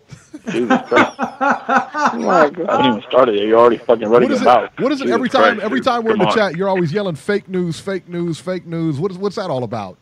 Oh, you're a moron, son. Go ahead. I just said the 40. I just said the 40 million. Or you were telling me earlier that he's making 40 million. I just said that's fake news today, or what was it earlier in the week? Who's tweeting? You, son. Who's tweeting? You. Get him, Tank. Get him, Tank. Keep it light, champ. Tank. Don't overwork it. Bundle up, Tank. It's cold outside, Tank. Make sure you wear your earmuffs, Tank. Tank, you want a bowl of soup, Tank? What are you guys trying to gang up on me now? Jesus Christ. Can I speak? Hey, let me ask you a question. Let me ask you a serious question, Jason. So if Tank came up to you, and you had a date with Heidi Androl, let's just say Heidi, is it Heidi Androl? Is that the girl announcer that you that's who it is, yep. All right, so let's say you had a date with Heidi Robbie, Androl. Stop interrupting, Tank Jesus Davis Christ. Came up to you and said, look, Jason, I need you to come out with me tonight. It'll be the most fun you ever had in your life, I promise. What would you do? No, I don't like getting arrested. I'll chill with Heidi. What if Tank said this? He'll let you hang around with him a whole day if you carry his bag. Would you do it? Yeah, you would. All you got to do is pick this up and take it to my hotel room. That's all you got to do. Beeb, you're auditioning to fucking carry Eddie's bag. Why are you talking shit to me? No, come on, man. You've been auditioning to carry Eddie's bag for years. Would you do it? Just asking a question. Oh, come on, man. Come on, would you do it? These questions are so stupid. He won't answer it because he knows he'll do it. He knows he'll do it. He knows he'll do it. He knows he'll do it.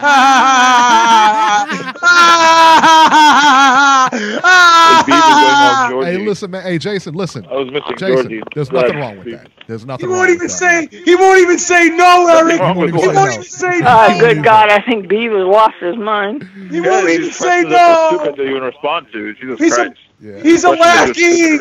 He's a lackey. He's a lackey. Oh my God. Don't you pretend to Beeb, don't you pretend to be from England from time to time? Come on, man, relax. Dude, man, it's okay. Jason, man, seriously, there's nothing wrong with that. There's nothing. We don't care. We don't discriminate here. It's Please, Rob. Wrong with what? Wrong with what? I mean, you change Aaron's diaper. I don't hold it against you. Good. We don't judge. You change Aaron's diapers all the time. You change Aaron's Depends all the time. I don't hold it against you. You change Aaron's Depends all the time. I mean, you hold around like you carry on Aaron's baby white clothes and shit. Come on, man. I mean, come on. I saw you next to Aaron in the front row. I saw you next to Aaron in the front row, looking over him. Hey, Tank, put this... Fireman just said legendary boxer hasn't said one productive thing yet. Hey, Tank, why don't you put that bag down, honey? I don't want you to hurt your hands. I'll grab that for you, Tank. Oh, my God. Beeb, you need better jokes, son. What's that, Tank? You want some chicken tenders at Sonic? I'll run over and get them for you, Tank. You want to start? Wait. Hold on. Eric, did you even read my message when I sent to Tank? Eric, did you even read my message when I sent to Tank? Hang on. Yeah, I got it. Hold on. Hello? Yeah. Why? Who? What is it? B, was that you that deleted Fireman's message in the chat?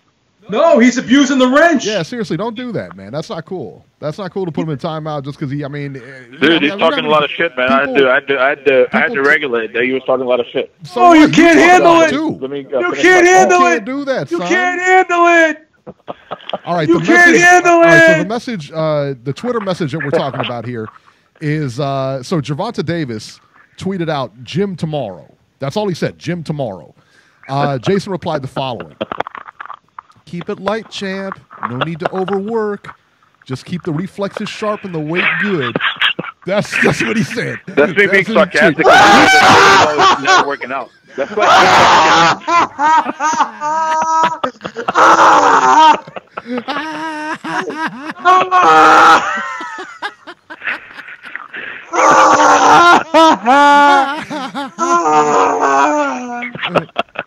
Tank, do you think I can wash your car later?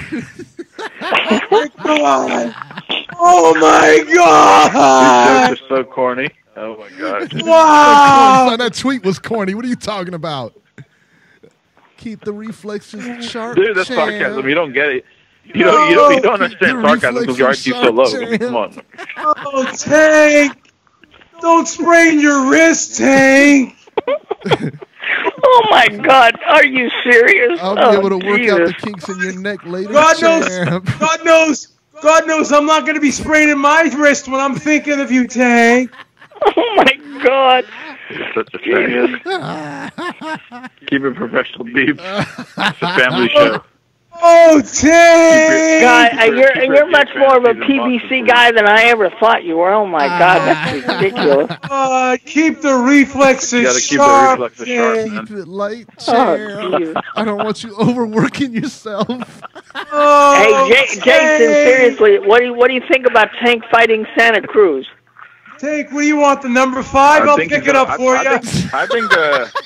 I think Leo should fight Gary because I think Leo can beat Gary because he can't beat Tank. He'll beat Gary. Well, how are you gonna?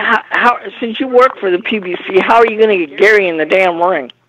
Oh, Tank. Gary wants that fight. He wants the Leo fight. He just fought Jojo Diaz, dude. In May. He's gonna fight around May or June. You know that. Tank, you want a slushie? It's only February. Tank, can I pick up your lunch later, Tank? Tank, you look a little tight. Can I rub your shoulders? Hey, Tank, can you take me to Mayweather's gym? I want to talk to Floyd. You guys are trying too hard to be funny. Wow. Tank, you don't have... Bobby got it on the action. Hey, Tank, you can cancel your massage appointment. I'll take care of that for you, Daddy. Oh, my God. Wow. Is that how you talk to Robbie at night, Beeb? Is that how you talk to Robbie at night? Nope. Yeah, right. Jesus. That's what it sounded like. Okay. Robbie, can we move on? I'm going to have an aneurysm, man. This is messed up. Shut up, Robbie. Sit back and let us talk.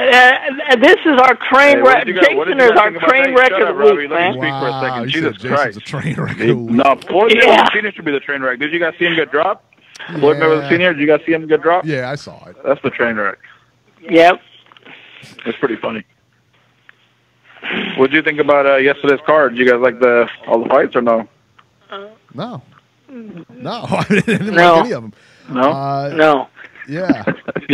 They were bad. Yeah, I mean, they were bad. Rivera was pretty good. For a Fox card, they were in all seriousness, guys, for a national Fox TV card, main Fox, that was an average card. Yeah, very average. You know what the worst thing about also compared to Thurman, also compared to... You know what the worst thing about that card was? No tank! No tank! No tank! I knew that was coming for you. With the slushy chicken tenders. That card wasn't... Shut up, Robert. I mean, Beeb. I mean, compared to the Thurman card and the Charlo card, we were expecting more. It wasn't that good, so I agree. Thurman card and the Charlo card were more entertaining. No, it was not. It was not good. And see, in all seriousness, guys, all joking aside, if you're PBC, you have to give Fox a better card than what you gave them on Saturday, because if Fox sees too many of those kind of cards, Robbie, not every card turns out fucking perfect. It's like matchmaking is not a fucking like. No, but in all seriousness, Jason, you can't have too many of those all the time. ESPN has bad cards all the time. You never fucking lecture them about they have to give ESPN. But this is mainstream Fox. This is not ESPN, Jason. Who gives a shit if it's mainstream Fox? You fucking moron. It doesn't matter. It's the TV network. Who cares? Oh, he's getting Give me a break. Also, let me tell you this: this card, the ratings are already out. It did 2 times more ratings than Jose Ramirez. So before you complain, you should check yourself before you complain. No, seriously, that card last night was average. Yeah, this card did 2 times more ratings than Jose Ramirez. So that's because Fox is in more homes, you idiot. Yeah, by what? Wow. So what? HBO was in more homes, but you didn't complain about that. You just said, "Oh, HBO beat Showtime again." Wow. See, that's what a biased fucking faggot you are, because you hang around Steve Kim and you have double standards about shit like this. I already told you. No one's beaten that Fox deal. That's the best deal of all time, right there. That Fox. That's right. Yeah. Robbie's a fucking moron. Yeah, exactly. Yeah. Robbie, if you didn't have Fox, you'd have another ad. So be thankful you're getting fucking Fox. And you know what's beautiful about that Fox deal? No UFC to compete with, baby. Yeah. Yeah, you know where the UFC is now? ESPN. Robbie, can we speak? Can I speak my call, man? Come on, wait till the next fucking call. Jesus Christ, Rob, Beeb, when was the last time a fucking mainstream network like Fox did a pay-per-view conference at like 4 in the afternoon and shit? That was pretty cool. Never. You guys watch that? Never. It's almost as good as Tank getting the chicken tenders. That's pretty racist, man. I mean, come on. Why do you have to say chicken tenders? Why can't you say something else? Why, he can't eat chicken tenders? That's what he eats. Yeah. That's what he said he eats. He said he eats chicken tenders and slushies. Didn't you listen to the interview? Oh, he did? Oh, yeah, I forgot. He said that. I forgot. Oh, my God. Tank's going to be mad at you. You're not keeping up with his interviews. He's used to fixing him dinner himself. Shut up, man. Hey, what do you guys, Tank, I'm going to flip it. You want it well done up here? Is the Wilder Fury card? What do you think? Wilder Fury going to Vegas?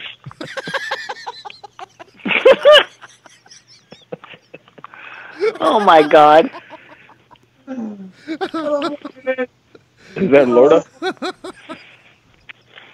Why is Lorda laughing like a little girl? What's going on?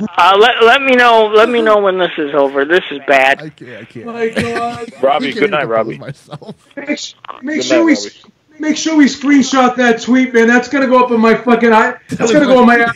We're not gonna get chance as soon as he jumps off here. He's deleting that tweet, son. Beeb, you going to the Miller fight or no? You going to support your boy, Big Teddy Miller? Are you going to go support him? You know what? I think I'm going to that fight. I think I might go too. Yeah, I right. think I might. Yeah, I think I might. Yeah, right. What do you mean? I think I'm going to that. Yeah, right. I think I'm going to that fight. Yeah. Let's see. Yeah, right. Yeah, right. You're gonna go to that fight if I tell you Tank's gonna be there. I'd like to see you two go. Hey, they will. They both have been at Madison Square Garden before. We've been at Madison Square. You guys are fucking traitors. You won't go to a Wilder fight. You'll go to an AJ fight. I mean, just shows you guys what traitors you are. So it's good. Well, how do you know we're not going to a Miller fight? Fucking phonies. How are we phony? I mean, we're going to a Miller fight. We're not going to an AJ fight. Who goes to a Miller fight? Who goes to a Miller fight? Who goes to a Miller fight? He's fighting AJ. Who goes to a Miller fight? Come on. He's fighting AJ. He's fighting AJ. I am supporting the functional 315.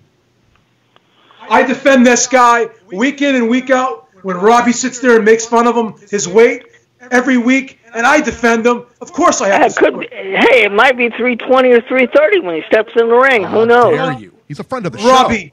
Robbie, please. Family. What's the matter with you? Please, Robbie. When Anthony Joshua drops him, it's going to be a hell of an earthquake in New York City, man. Wow, so you're taking Joshua, huh? Yeah, I think it'll be competitive, but I think Joshua wins. I'm staying with the friend of the show, son. I'm staying with the friend of the show because I'm loyal. Don't you guys have to buy tickets? Is it going so fast? When are you going to buy tickets? You know I don't buy tickets for these fights. Hey, no, when you get a press pass, you get to walk in for free, son. Me and Beeb don't buy tickets for nothing, son. Buddy, we're Ringside Reporter. There's only one Ringside Reporter. Right. Son, we don't pay for tickets. You need to change the name of the channel to Ringside Reporter. We are very shortly. What's that? What are we doing? When is Skype starting, too? People are asking about Skype. Soon. Very soon. Very soon. Very soon. Lord has been saying soon for like 2 fucking years. It's on my timeline, son. Everything is soon. Why? What do you have, a pay-per-minute? You have a pay-per-minute phone? You can't afford. He's got a track phone. He's got one of them track phones. What do you got? No, he's got one of those Obama phones. No, I think. Why don't you tell? Landlines. I like Skype calling. Why don't you tell Tank to put you on the family? Put you on the family plan. Let Tank put you on the family plan. Meditruth says Skype is taking a while. Right, I know. Fucking jokes are so corny. You guys need some better fucking writers. Did you guys see what Trump said about Saturday Night Live? He said there needs to be retribution. These guys need to be dealt with. He's fucking got pissed on the comedy show. That's what it smells like. Shut up, son. You boys, shut up. Trump derangement syndrome. When is Georgie and Corey Lee calling in? As far as I know, man, Georgie might have got hit by ice. He wins the title. Begrudgingly wins the title. He won. I don't even think it was a match, really. Robbie's trap phone isn't working. Don't you know? What? I don't have a track phone. I pay for a real phone, son. Robbie's got the Shut up for a second, Robbie. Robbie's got the AT&T. He's got the AT&T Direct TV bundle. Of course, he has a cell phone. Direct TV. Absolutely, I do. You bet. Bundled it with AT&T and Direct TV. That's right. I did. While you're on your Simple Mobile. Robbie got that rotary phone over there in California. The rotary phone.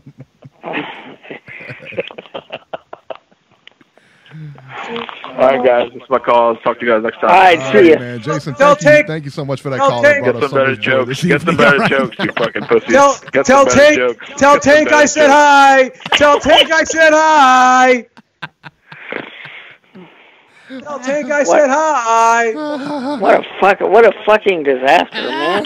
Jesus.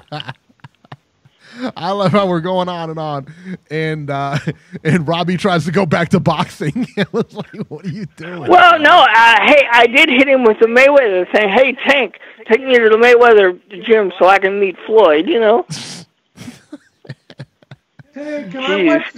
Tank, can I wipe the sweat off your forehead? Your forehead is glistening, Tank. Hey, can you imagine? Can you imagine Jason working in the corner, man? One of his fights. Oh wow! Being the cut man or something, having like the blood all over him. Remember the one video that came out with Leonard Ellerbe when he was working the Floyd corner against Baldomir? And then they showed him he looked like he was like really like looking at Mayweather, and then they started playing that Careless Whisper song. Yeah. Oh, when he was feeling him up on that, when he was massaging his chest, like Jason does to Tank. Oh man! Jason said I took too many low blows. Imagine if Tank came out with an action figure. Jason would buy it. He would sleep with it. Look, it's me and Tank hanging out. He would stick it in his crotch. Hey, guys, let's get back to boxing here. No, we're not going to. We're going to keep it right here, son. This is going to be Wow, we're gonna lose listeners, man. That might be can't do this. Epic phone call. Listen, you guys like that phone call? Hit the like button, man. Hit the like button. 804. It's gonna be a tank marathon. It's gonna be a tank marathon. 804. You're live. Hello, Corey. What's up? Hey, how y'all doing today?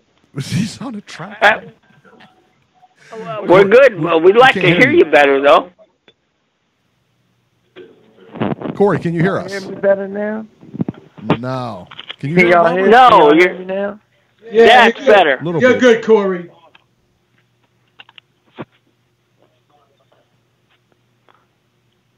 Corey? Well, where'd he go? I don't know. Can y'all hear me now? Yes, Corey. Yeah, go ahead. Come on. Can y'all hear me? All right. Sorry about that, y'all. Yeah, man. How's everything doing? How's everybody doing today? Good, man. We're good. We're good, man. Now we're good.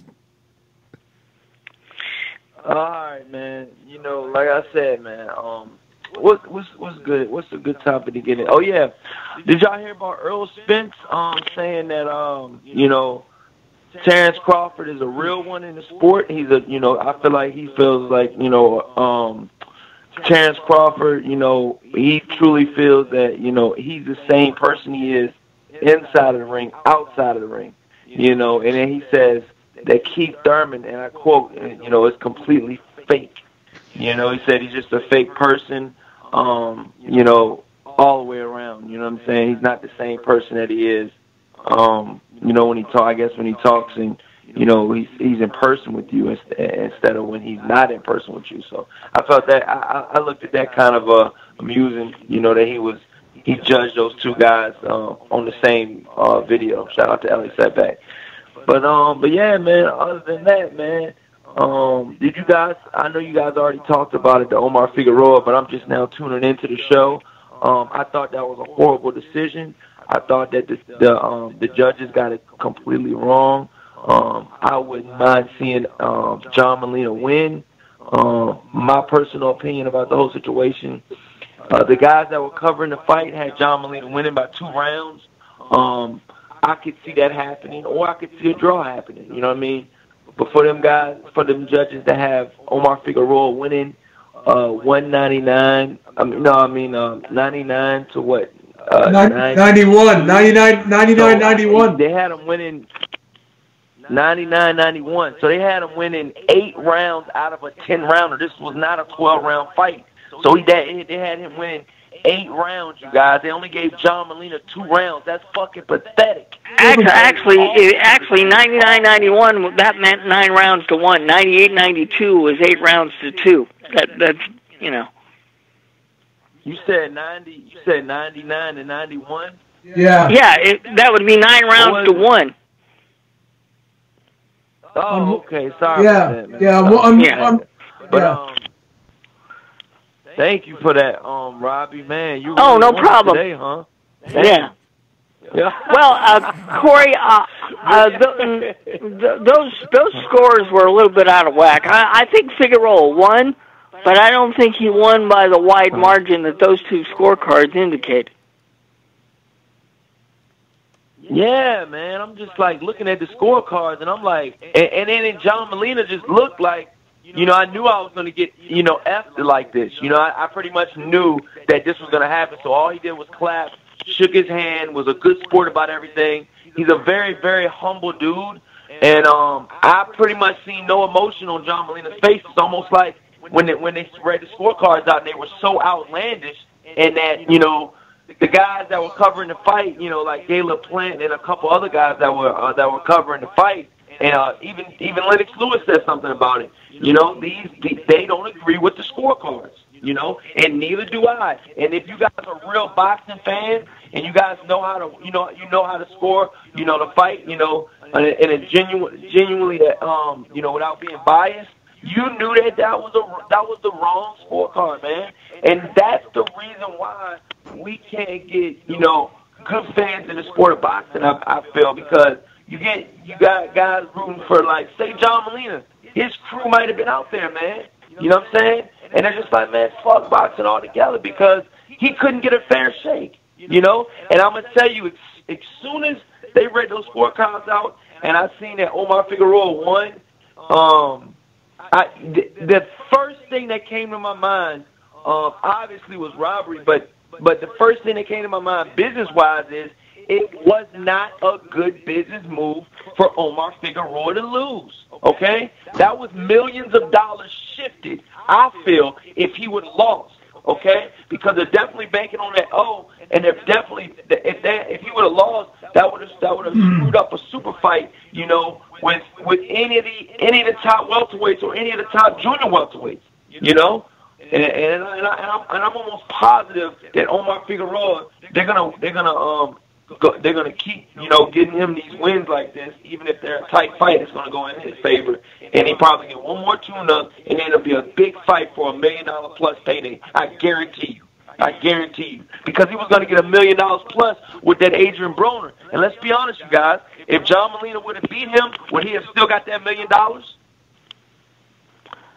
Probably not. But Corey, I do think the Figueroa Adrian Broner fight will happen. I think that's a possibility for that to be next. Yeah, Robbie, it's gonna happen. Yeah, Robbie, it's gonna happen now. But does it have to happen, you know, effing over John Molina? No. But you know, because we all agree those scorecards were at least two of those scorecards were too wide. I didn't agree with that. Please, you Robbie. didn't. Yeah, I didn't agree with that. Okay. I thought the scorecards were right on. Eric? Oh, thanks for speaking up, man. What happened? What do you feel? I mean, what's going on? I thought the scorecards honestly were right on, man. I thought that Figueroa won that fight. I thought he won pretty decisively, although he didn't look good. But neither fighter. But Eric, do you think he won 9 rounds to 1 or 8 rounds to 2? No, he didn't win 9 rounds to 1, Eric. Come on. Yeah, absolutely. No, I can see it. Come on, Eric. What the hell? Okay, well, let me ask you a question. Let me ask you a question, Beeb, because you said that you could see the 97-93 scorecard, but not the 98. What's the difference? It's 1 round. Still 1 round. Every round counts, Eric. Hey, good call on that one. Every round. Hey, good call. Way to call the Beebs out on that one. You got to at least give him 3 rounds at the bare minimum. That's like saying. Eric, good catch on that one, man. I didn't catch that one, man. Good catch on that one. Let me ask you this, Eric.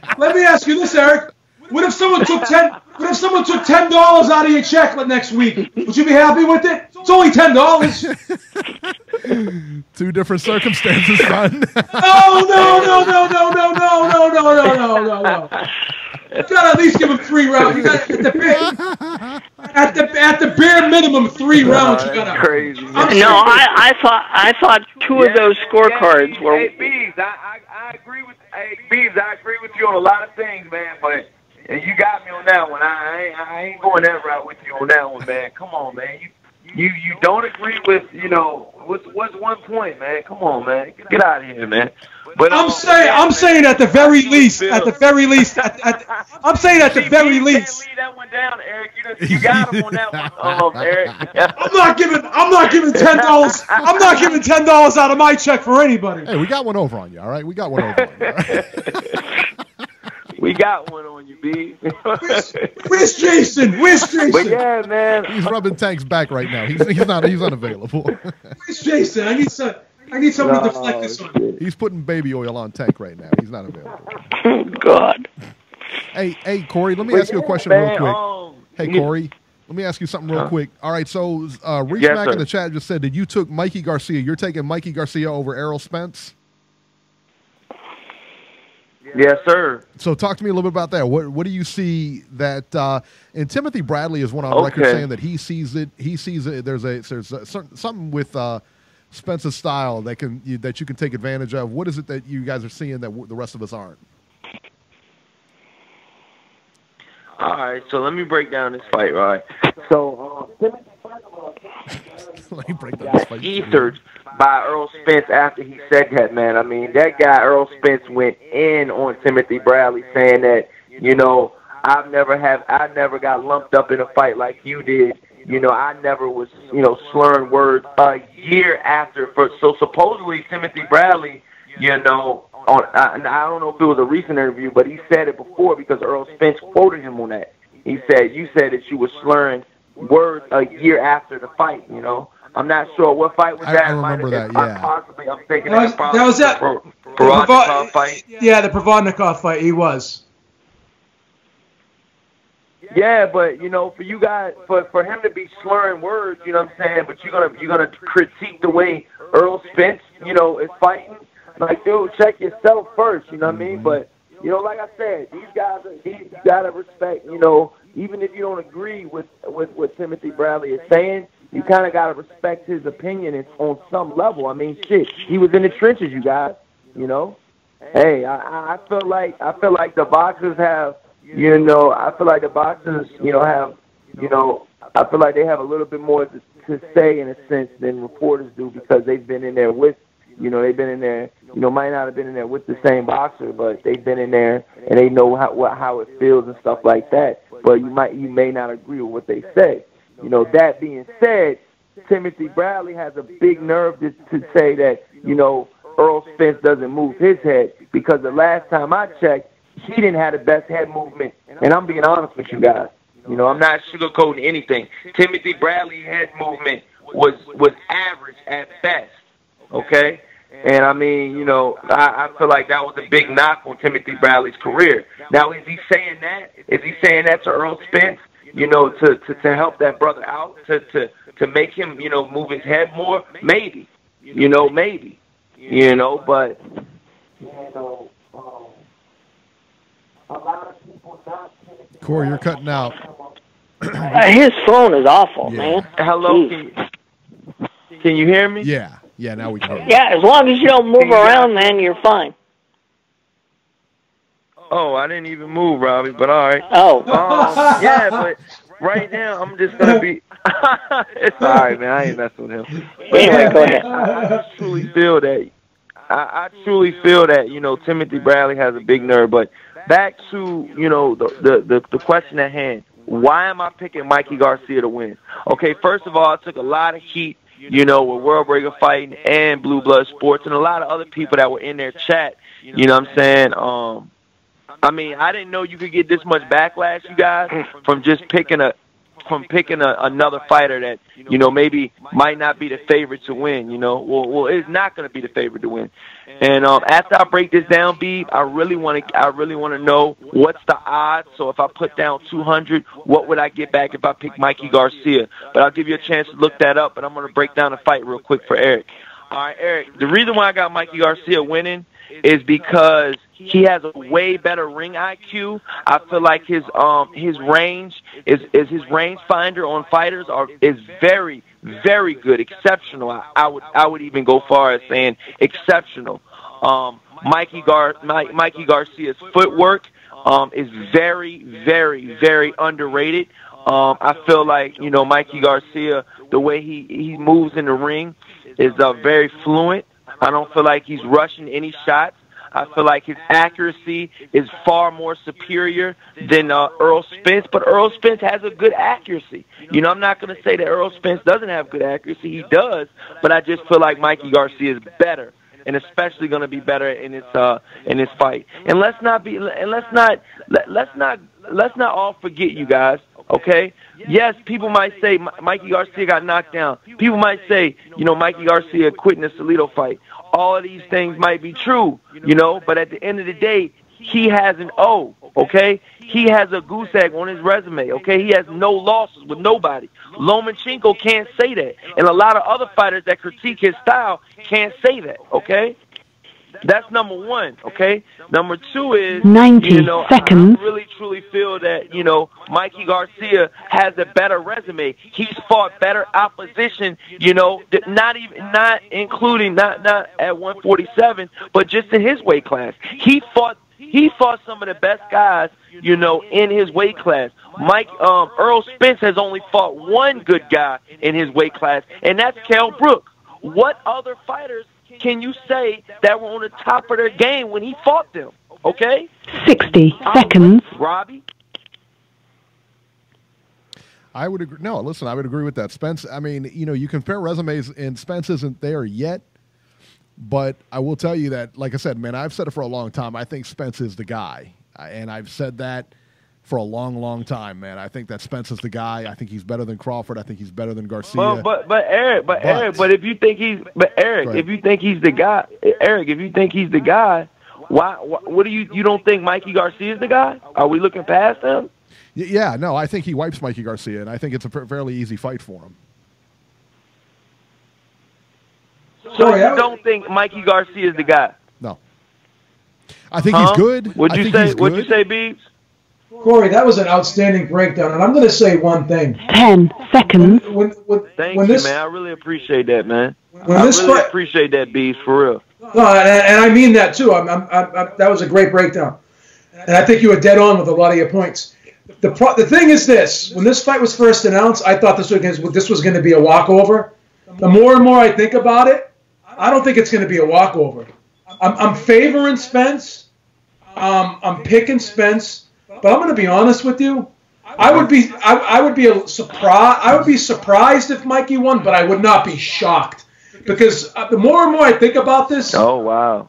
The more and more I think about this, the more and more I'm starting to think that one thing here. If I'm going to say one thing, and this is a big one thing that I'm going to say.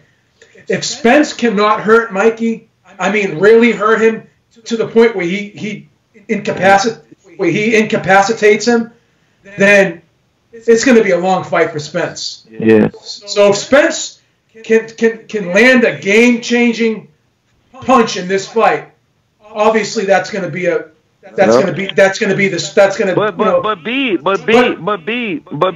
elaborate on that same statement that you just made. I truly feel like a lot of these fans aren't boxing hardcore fans. They're casual fans that are picking Earl Spence, and they're picking Earl Spence just because of that one thing alone that you just said, Beeb, that one punch equalizer, okay? But what if he doesn't land it? We've seen in the Charlo fight, which he has the same exact trainer and the same training methods, okay? And stylistically, Earl Spence and Jamel Charlo aren't that far apart on the way they fight, okay? That one punch did not come in that Harrison fight, okay? So you gotta remember that, man. Yes, Earl Spence is a different fighter than Charlo, but no, they don't have opposite styles. They have some of the most closest styles, that I've seen. Okay, and they get trained by the same guy. So I don't think it's too far-fetched that that Earl Spence will not land that one punch. Go ahead, B. I already know what the one thing is that Mikey does see, and it's not. And maybe part of it can be tied into the head movement, but this is what I see. One weakness that I do see with Errol Spence, and I saw it in the Brook fight, and it's one of Mikey's greatest weapons. You know what it is? I think Spence gets hit with a lot of jabs. What? I think Spence gets hit with a lot of jabs. Yeah. And I go back and watch some of his fights. Gets hit with a lot of jabs. And I'm gonna watch him when we get off the phone. I'm gonna key in on that a little bit more. I did see Brook landing that jab though, because he's got that lead jab. Okay, he's got that stiff jab. He got that. Kell Brook almost has a power jab. Yeah. So that's. I've seen Kell Brook knock people down with that jab. Huh? And you asked me what the odds were.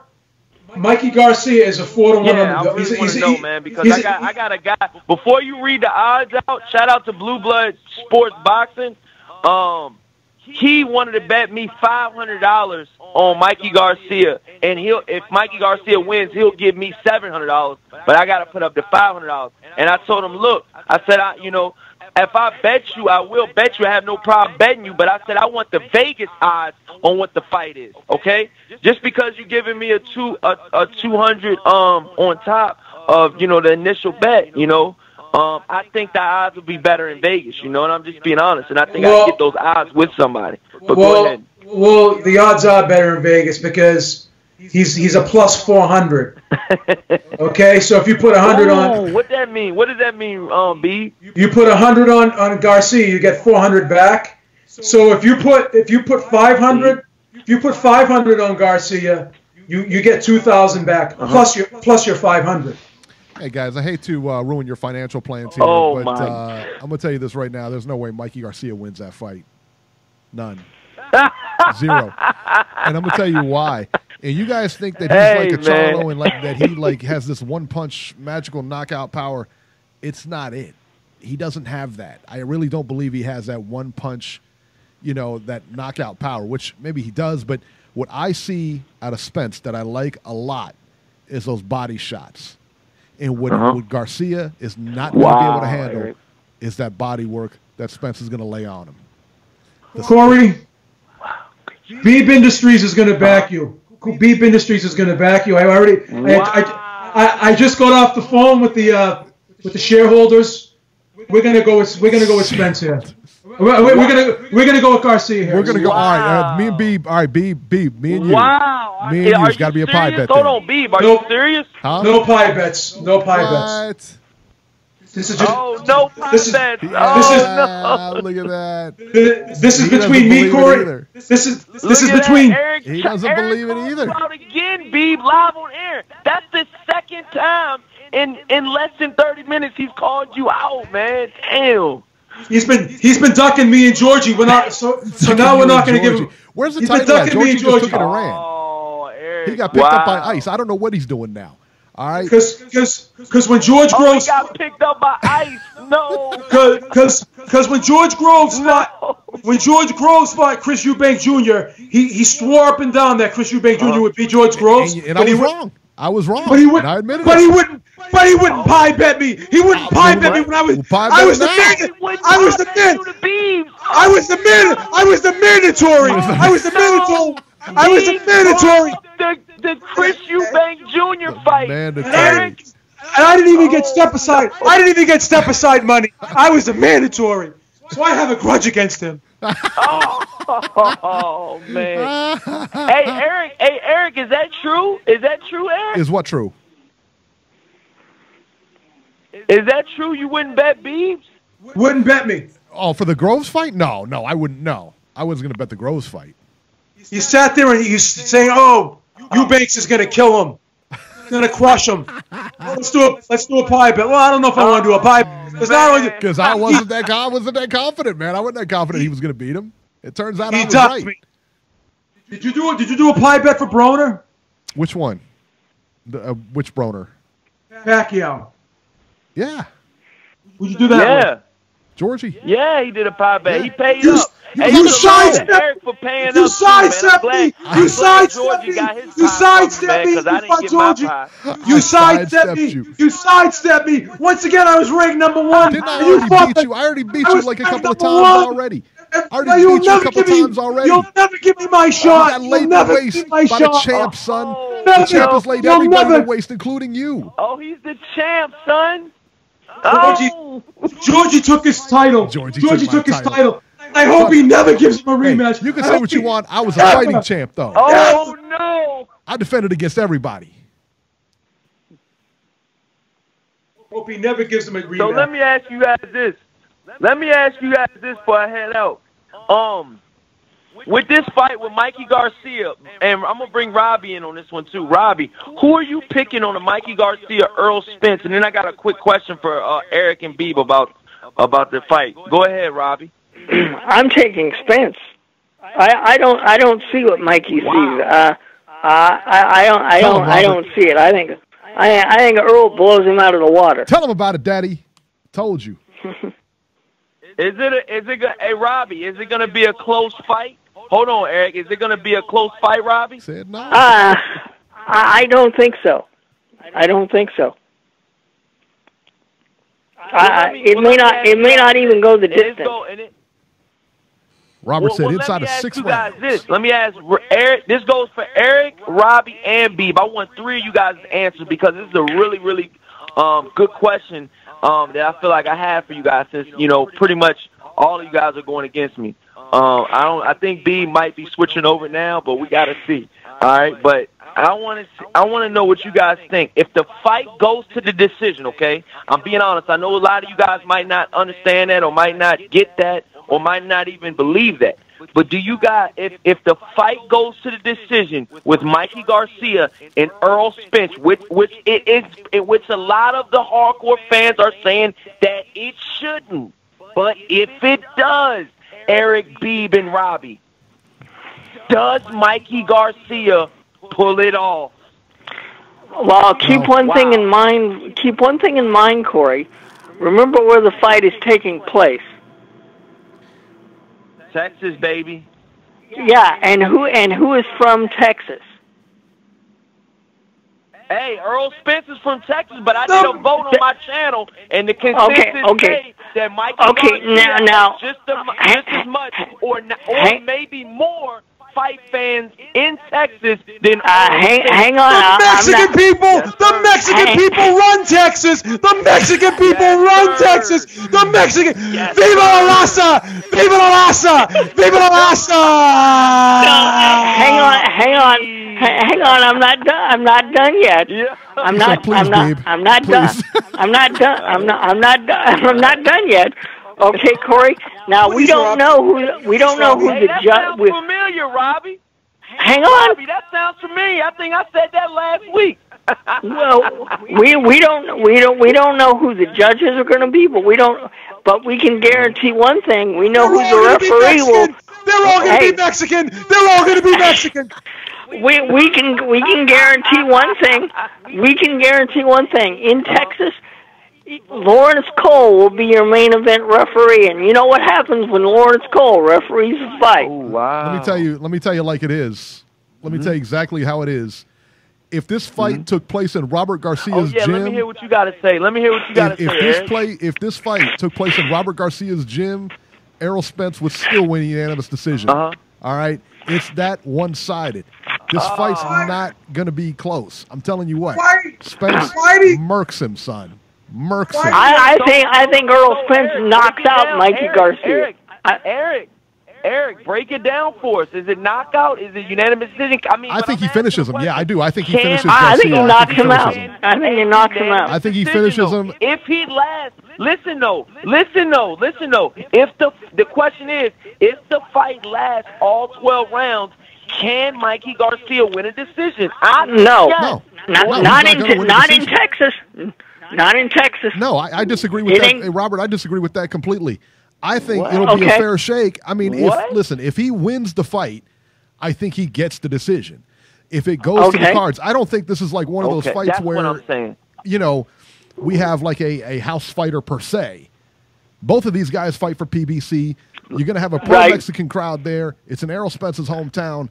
Listen, this is about as even as it gets. You're gonna have like 100,000 people there if they open the stadium all the way up.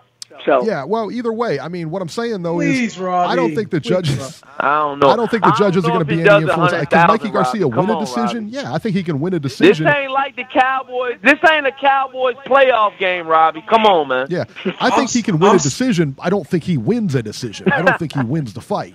No, I don't think it's controversial. I don't think it goes to a decision. I think Mikey goes to sleep. Right, but I'm telling you that if it goes to a decision, you're saying can he win? Can he win a decision? Right. Yes, he can win a decision. I don't think the judges will be pro Spence or pro Garcia either way. No, you're probably right about that. Of course I'm right. I'm the champ. Robbie, you just said put that belt away. Put that belt away. You lost it. You lost that belt, son. You lost that belt. Go take a good look you at it. Lost that belt. Go take a good look at it, son. He lost that belt. I think Earl puts Mikey to sleep. You gonna put the bet up? I'll put any bet up. I told you I'll put the pie bet up. Not against you because you don't pay up. I'll put it up against Beeb. Hey, he'll put the pie bet up. Put the pie bet up against anybody, son. Pie bet up. You taking it down? You didn't pay your David Hay bet, Corey. You lost. God damn, Robbie, I wasn't even talking to you. I gotta tell it like it is, man. You lost. I know. But I mean, it was some difficulties with that. It was hard getting in touch with Eric, man. So next time around, I got him though, man. It was hard to get in touch with him, all right. But I got him next time, all right.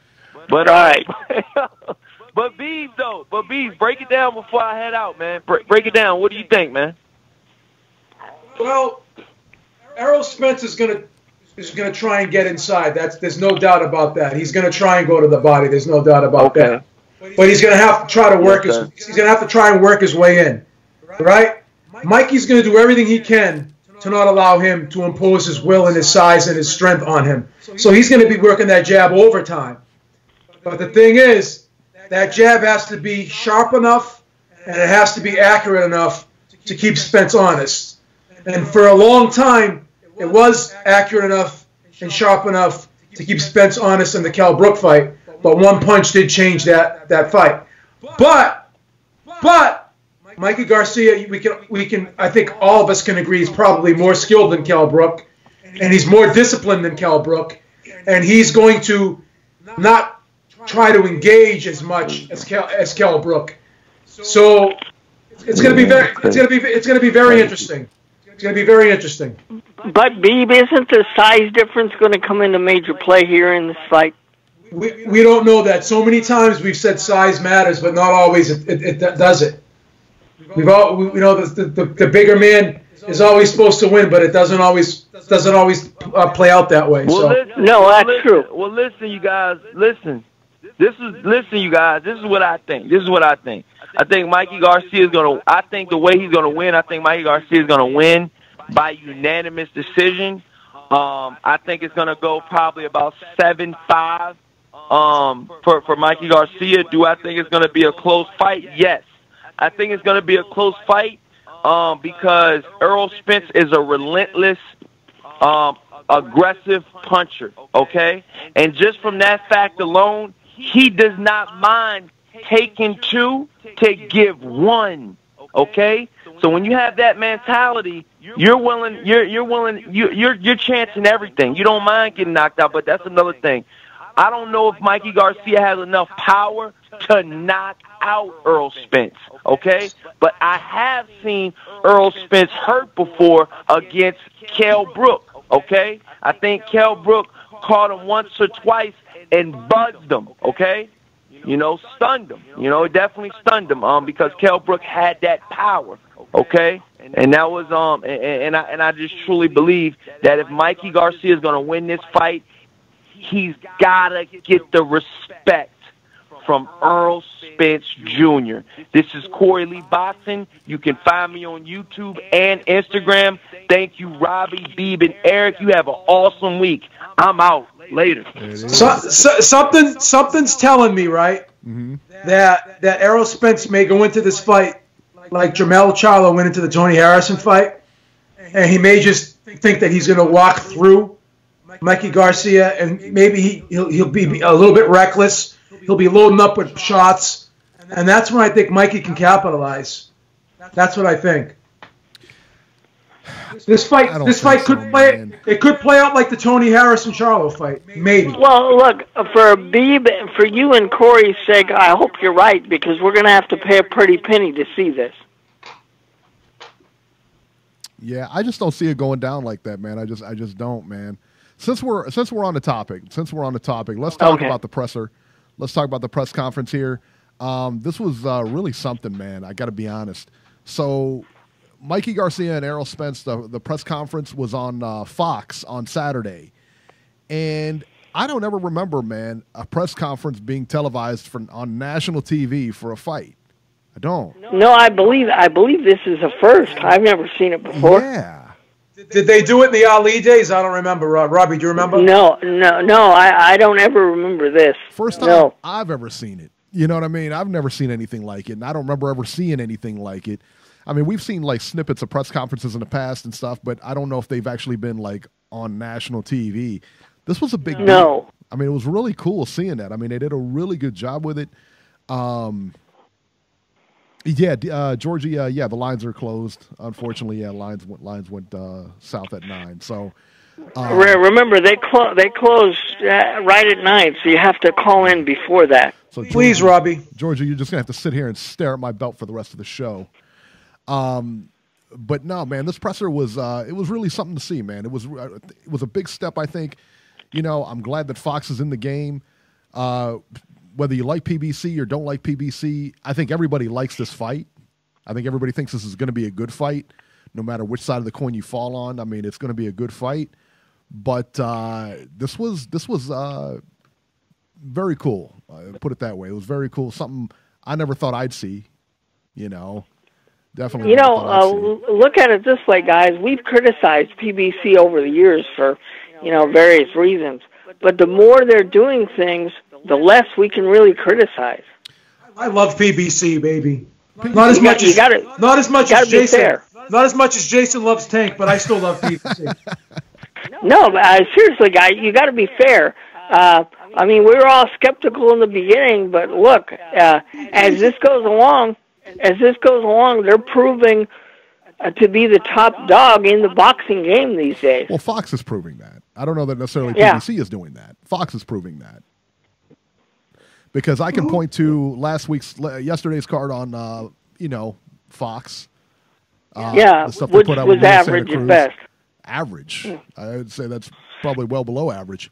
Then I can point to next week's card on Fox Sports 1 that is definitely well below average. Oh, that is the one on Fox Sports 1 next week. Right. Let's face it, that is god awful. Right. It's a barn burner. It's a barn burner. So yeah, but listen, it's what we got, and I think it's a good thing. I really do. I think it's a good thing. I think they're doing the right thing.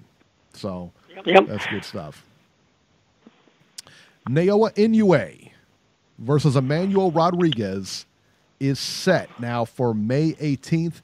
The fight will take place in Glasgow, Scotland.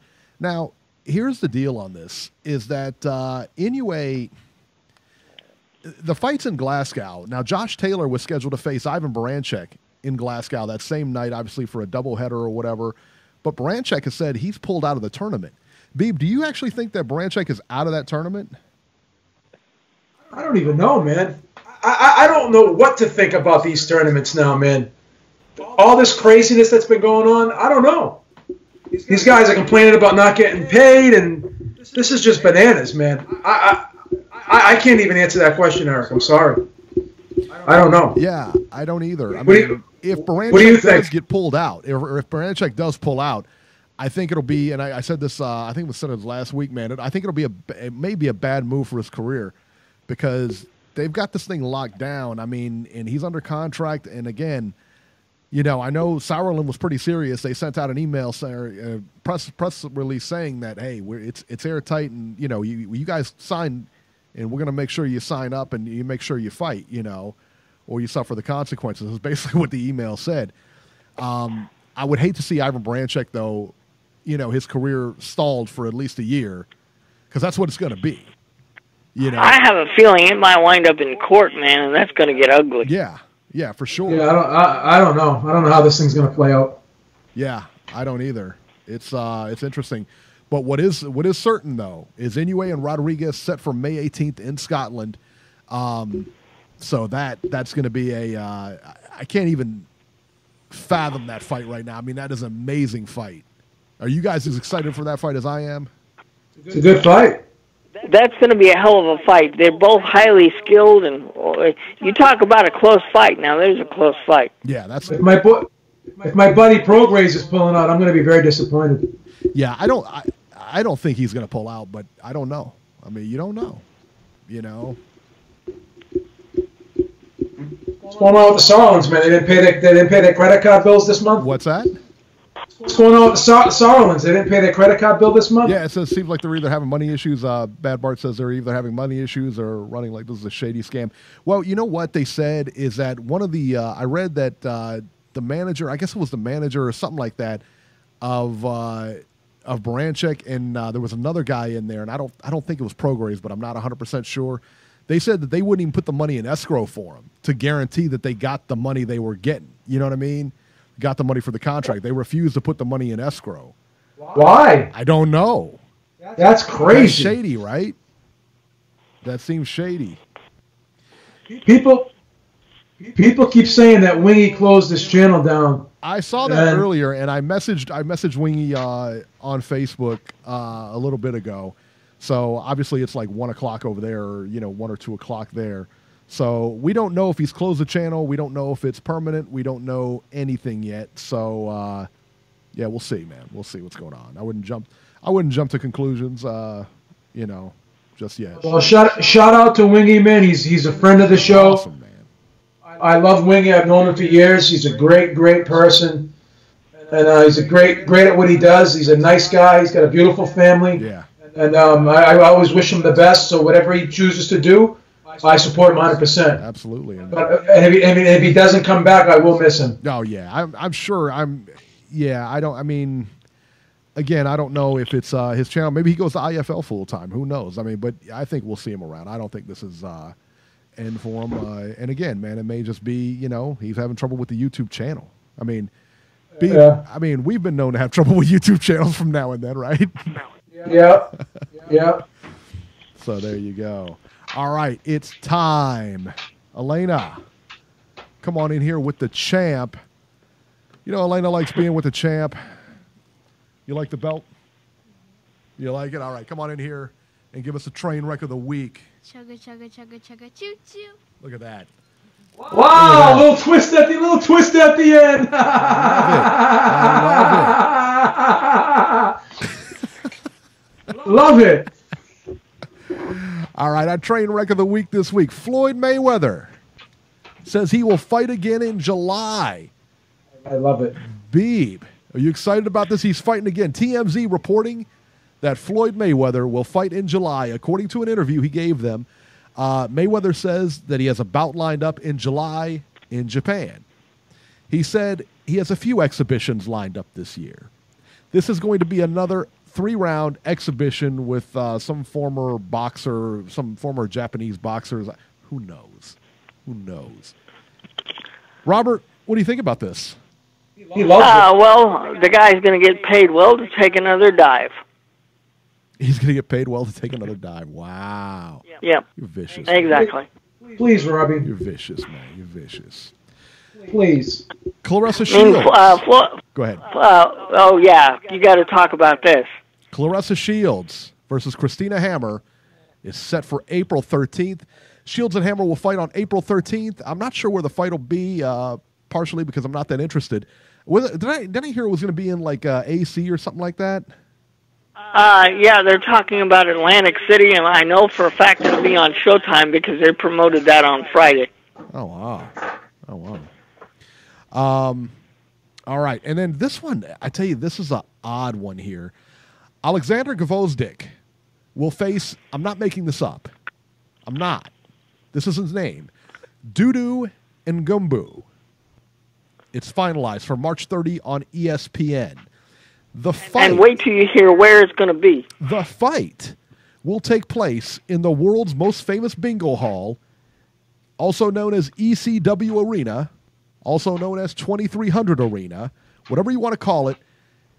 This is where the Raging Babe, Michelle Rosado, had her card a couple of weeks ago, the Philly card. Yeah, on February 8th. Yes, in a 2,000-seat arena, and she sold it out. So, hey, kudos to her, man. But for Top Rank to go there blows my mind. For you to take a champion it's absolutely ridiculous. Am I wrong about this? No. This is a light heavyweight champion who beat Adonis Stevenson, and his first title defense is in a bingo hall that seats about 2,000 people in Philadelphia. Nothing against Philadelphia. I mean, Philadelphia is a great fight town, but what disrespect for Teddy Atlas and the champion to have to go to a small venue. All right, and Bernard Getz in the chat says, please spell that name. I love that Bernard Getz is off the subway now. Dudu. D-O-U-D-O-U. Ngumbu. That's his name, and that's how they pronounce it. I watched because I was like, is it Dao? Is it what is it? I went online, looked on YouTube, one of his fights, and where they had they announced him, and they announced him as Dudu. That's his name. I can't make this up. Can't make it up. Beeb, what are your thoughts about this fight taking place in 2300 Arena? Now, when they say that's the ECW Arena, is that where the ECW wrestling matches used to take place? Yeah. Is that why? Yeah, ECW actually coined that phrase, ECW Arena, but it was actually 2300. Yeah. But it's not really the ECW Arena, though. No. Okay. It seems like a big step down to me. I mean, it's pretty crazy. It's pretty crazy if you ask me. Yeah, right. It's not. Yeah, I mean it's kind of weird. Yeah, absolutely, man. There's a special belt being made for Canelo and Jacobs. The WBC will create a special belt for that fight. That'll mean absolutely nothing. They do this for all their big fights anymore. They make these weird kind of belts or whatever. And they always look pretty cool, but they don't really mean anything, you know? So, I don't know. Not much of that. And Andrew Fonfara retires from boxing. I think he had a fight lined up, didn't he? He did with Edwin Rodriguez. Yeah, and he pulled out. He just said, I'm not in it, man. His heart's not in it anymore, I guess, man. 2 weeks to go, and then he pulled out. Well, you know, I tell you, I don't know. I mean, it seems like a lousy thing to do. At the same time, I mean, if you're not feeling it, you're not feeling it, and you're going to retire. I mean, I'd rather see that than see him go in there and get hurt. You know what I mean? Right. Yeah, he was bummed. Edwin Rodriguez was bummed. Georgie in the chat, Robert, wants to know what your experience is with bingo halls. Oh, my God. None. He said none. Robert says none. He gets his money the old-fashioned way, boy. Goes out Please, there. Robbie. I go to a real casino when I want to gamble. Goes to the real casino. Robbie, come on, man. Stop fronting, man. You play scratch tickets. Yeah, I have played a few. Stop fronting. Stop acting like you're freaking what's that guy's name there? What are you too good for the bingo halls, Robert? I don't understand. No. Sounds like it. What do you got against bingo halls? Come on. Robbie's crushing those penny slots. Jesus Christ. Well, the last few weeks it's been pick on Robbie, man. What's up with that? Please, Robbie. See, there's a perfect example. Please, Robbie. Kid thinks he's Daniel Negreanu. Playing. All right, guys, we're gonna wrap it up here, man. That'll do it. Hey, guys, if you haven't hit the like button yet, if you haven't hit the like button, go hit the like button, man. What do I gotta do? What do I gotta do to make you guys hit that like button? You know, the goddamn like button. Hit the goddamn like button. You gotta hit it. You know you gotta hit the button. Hit the button. All right, that'll do it for this edition of Ringside Reporter. As always, you can catch Robert on Twitter at Ringside Robert, or you can call Ringside Robbie's Corner at area code 773-572-7781. Hopefully the podcast will be up this week. We weren't able to put it up last week because of technical issues they were having on their end. Some people did call and leave some questions, and I will, if the podcast is not up, I will update the greeting and let everybody know and answer the questions that were left. But we hope to have the podcast up on Monday. So there you go. There you go. Come on, Robbie, get it. Step on it, will you, please? Yeah, get yourself a new. Well, I have no control over technology and computer issues. So there you go. We're gonna change the phone number to 1-800-PLEASE Robbie. Oh my God! Here we go with a "Please Robbie" again. We're gonna get a Ringside Reporter shirt made, and on the back it's gonna say "Please Robbie." That's what it's gonna do. Yeah, God. I don't know what Joe's up to, but I want some of whatever he's drinking. There you go. Please, Robbie. There you go. There he goes again. You can catch Joe Habib on Twitter at JHabib1 and find our YouTube channel at RingsideReporterLive.com. I'm at Ringside73, and we will see you next week. Thank you for using Blog Talk Radio. Goodbye. Tank! Oh, Tank.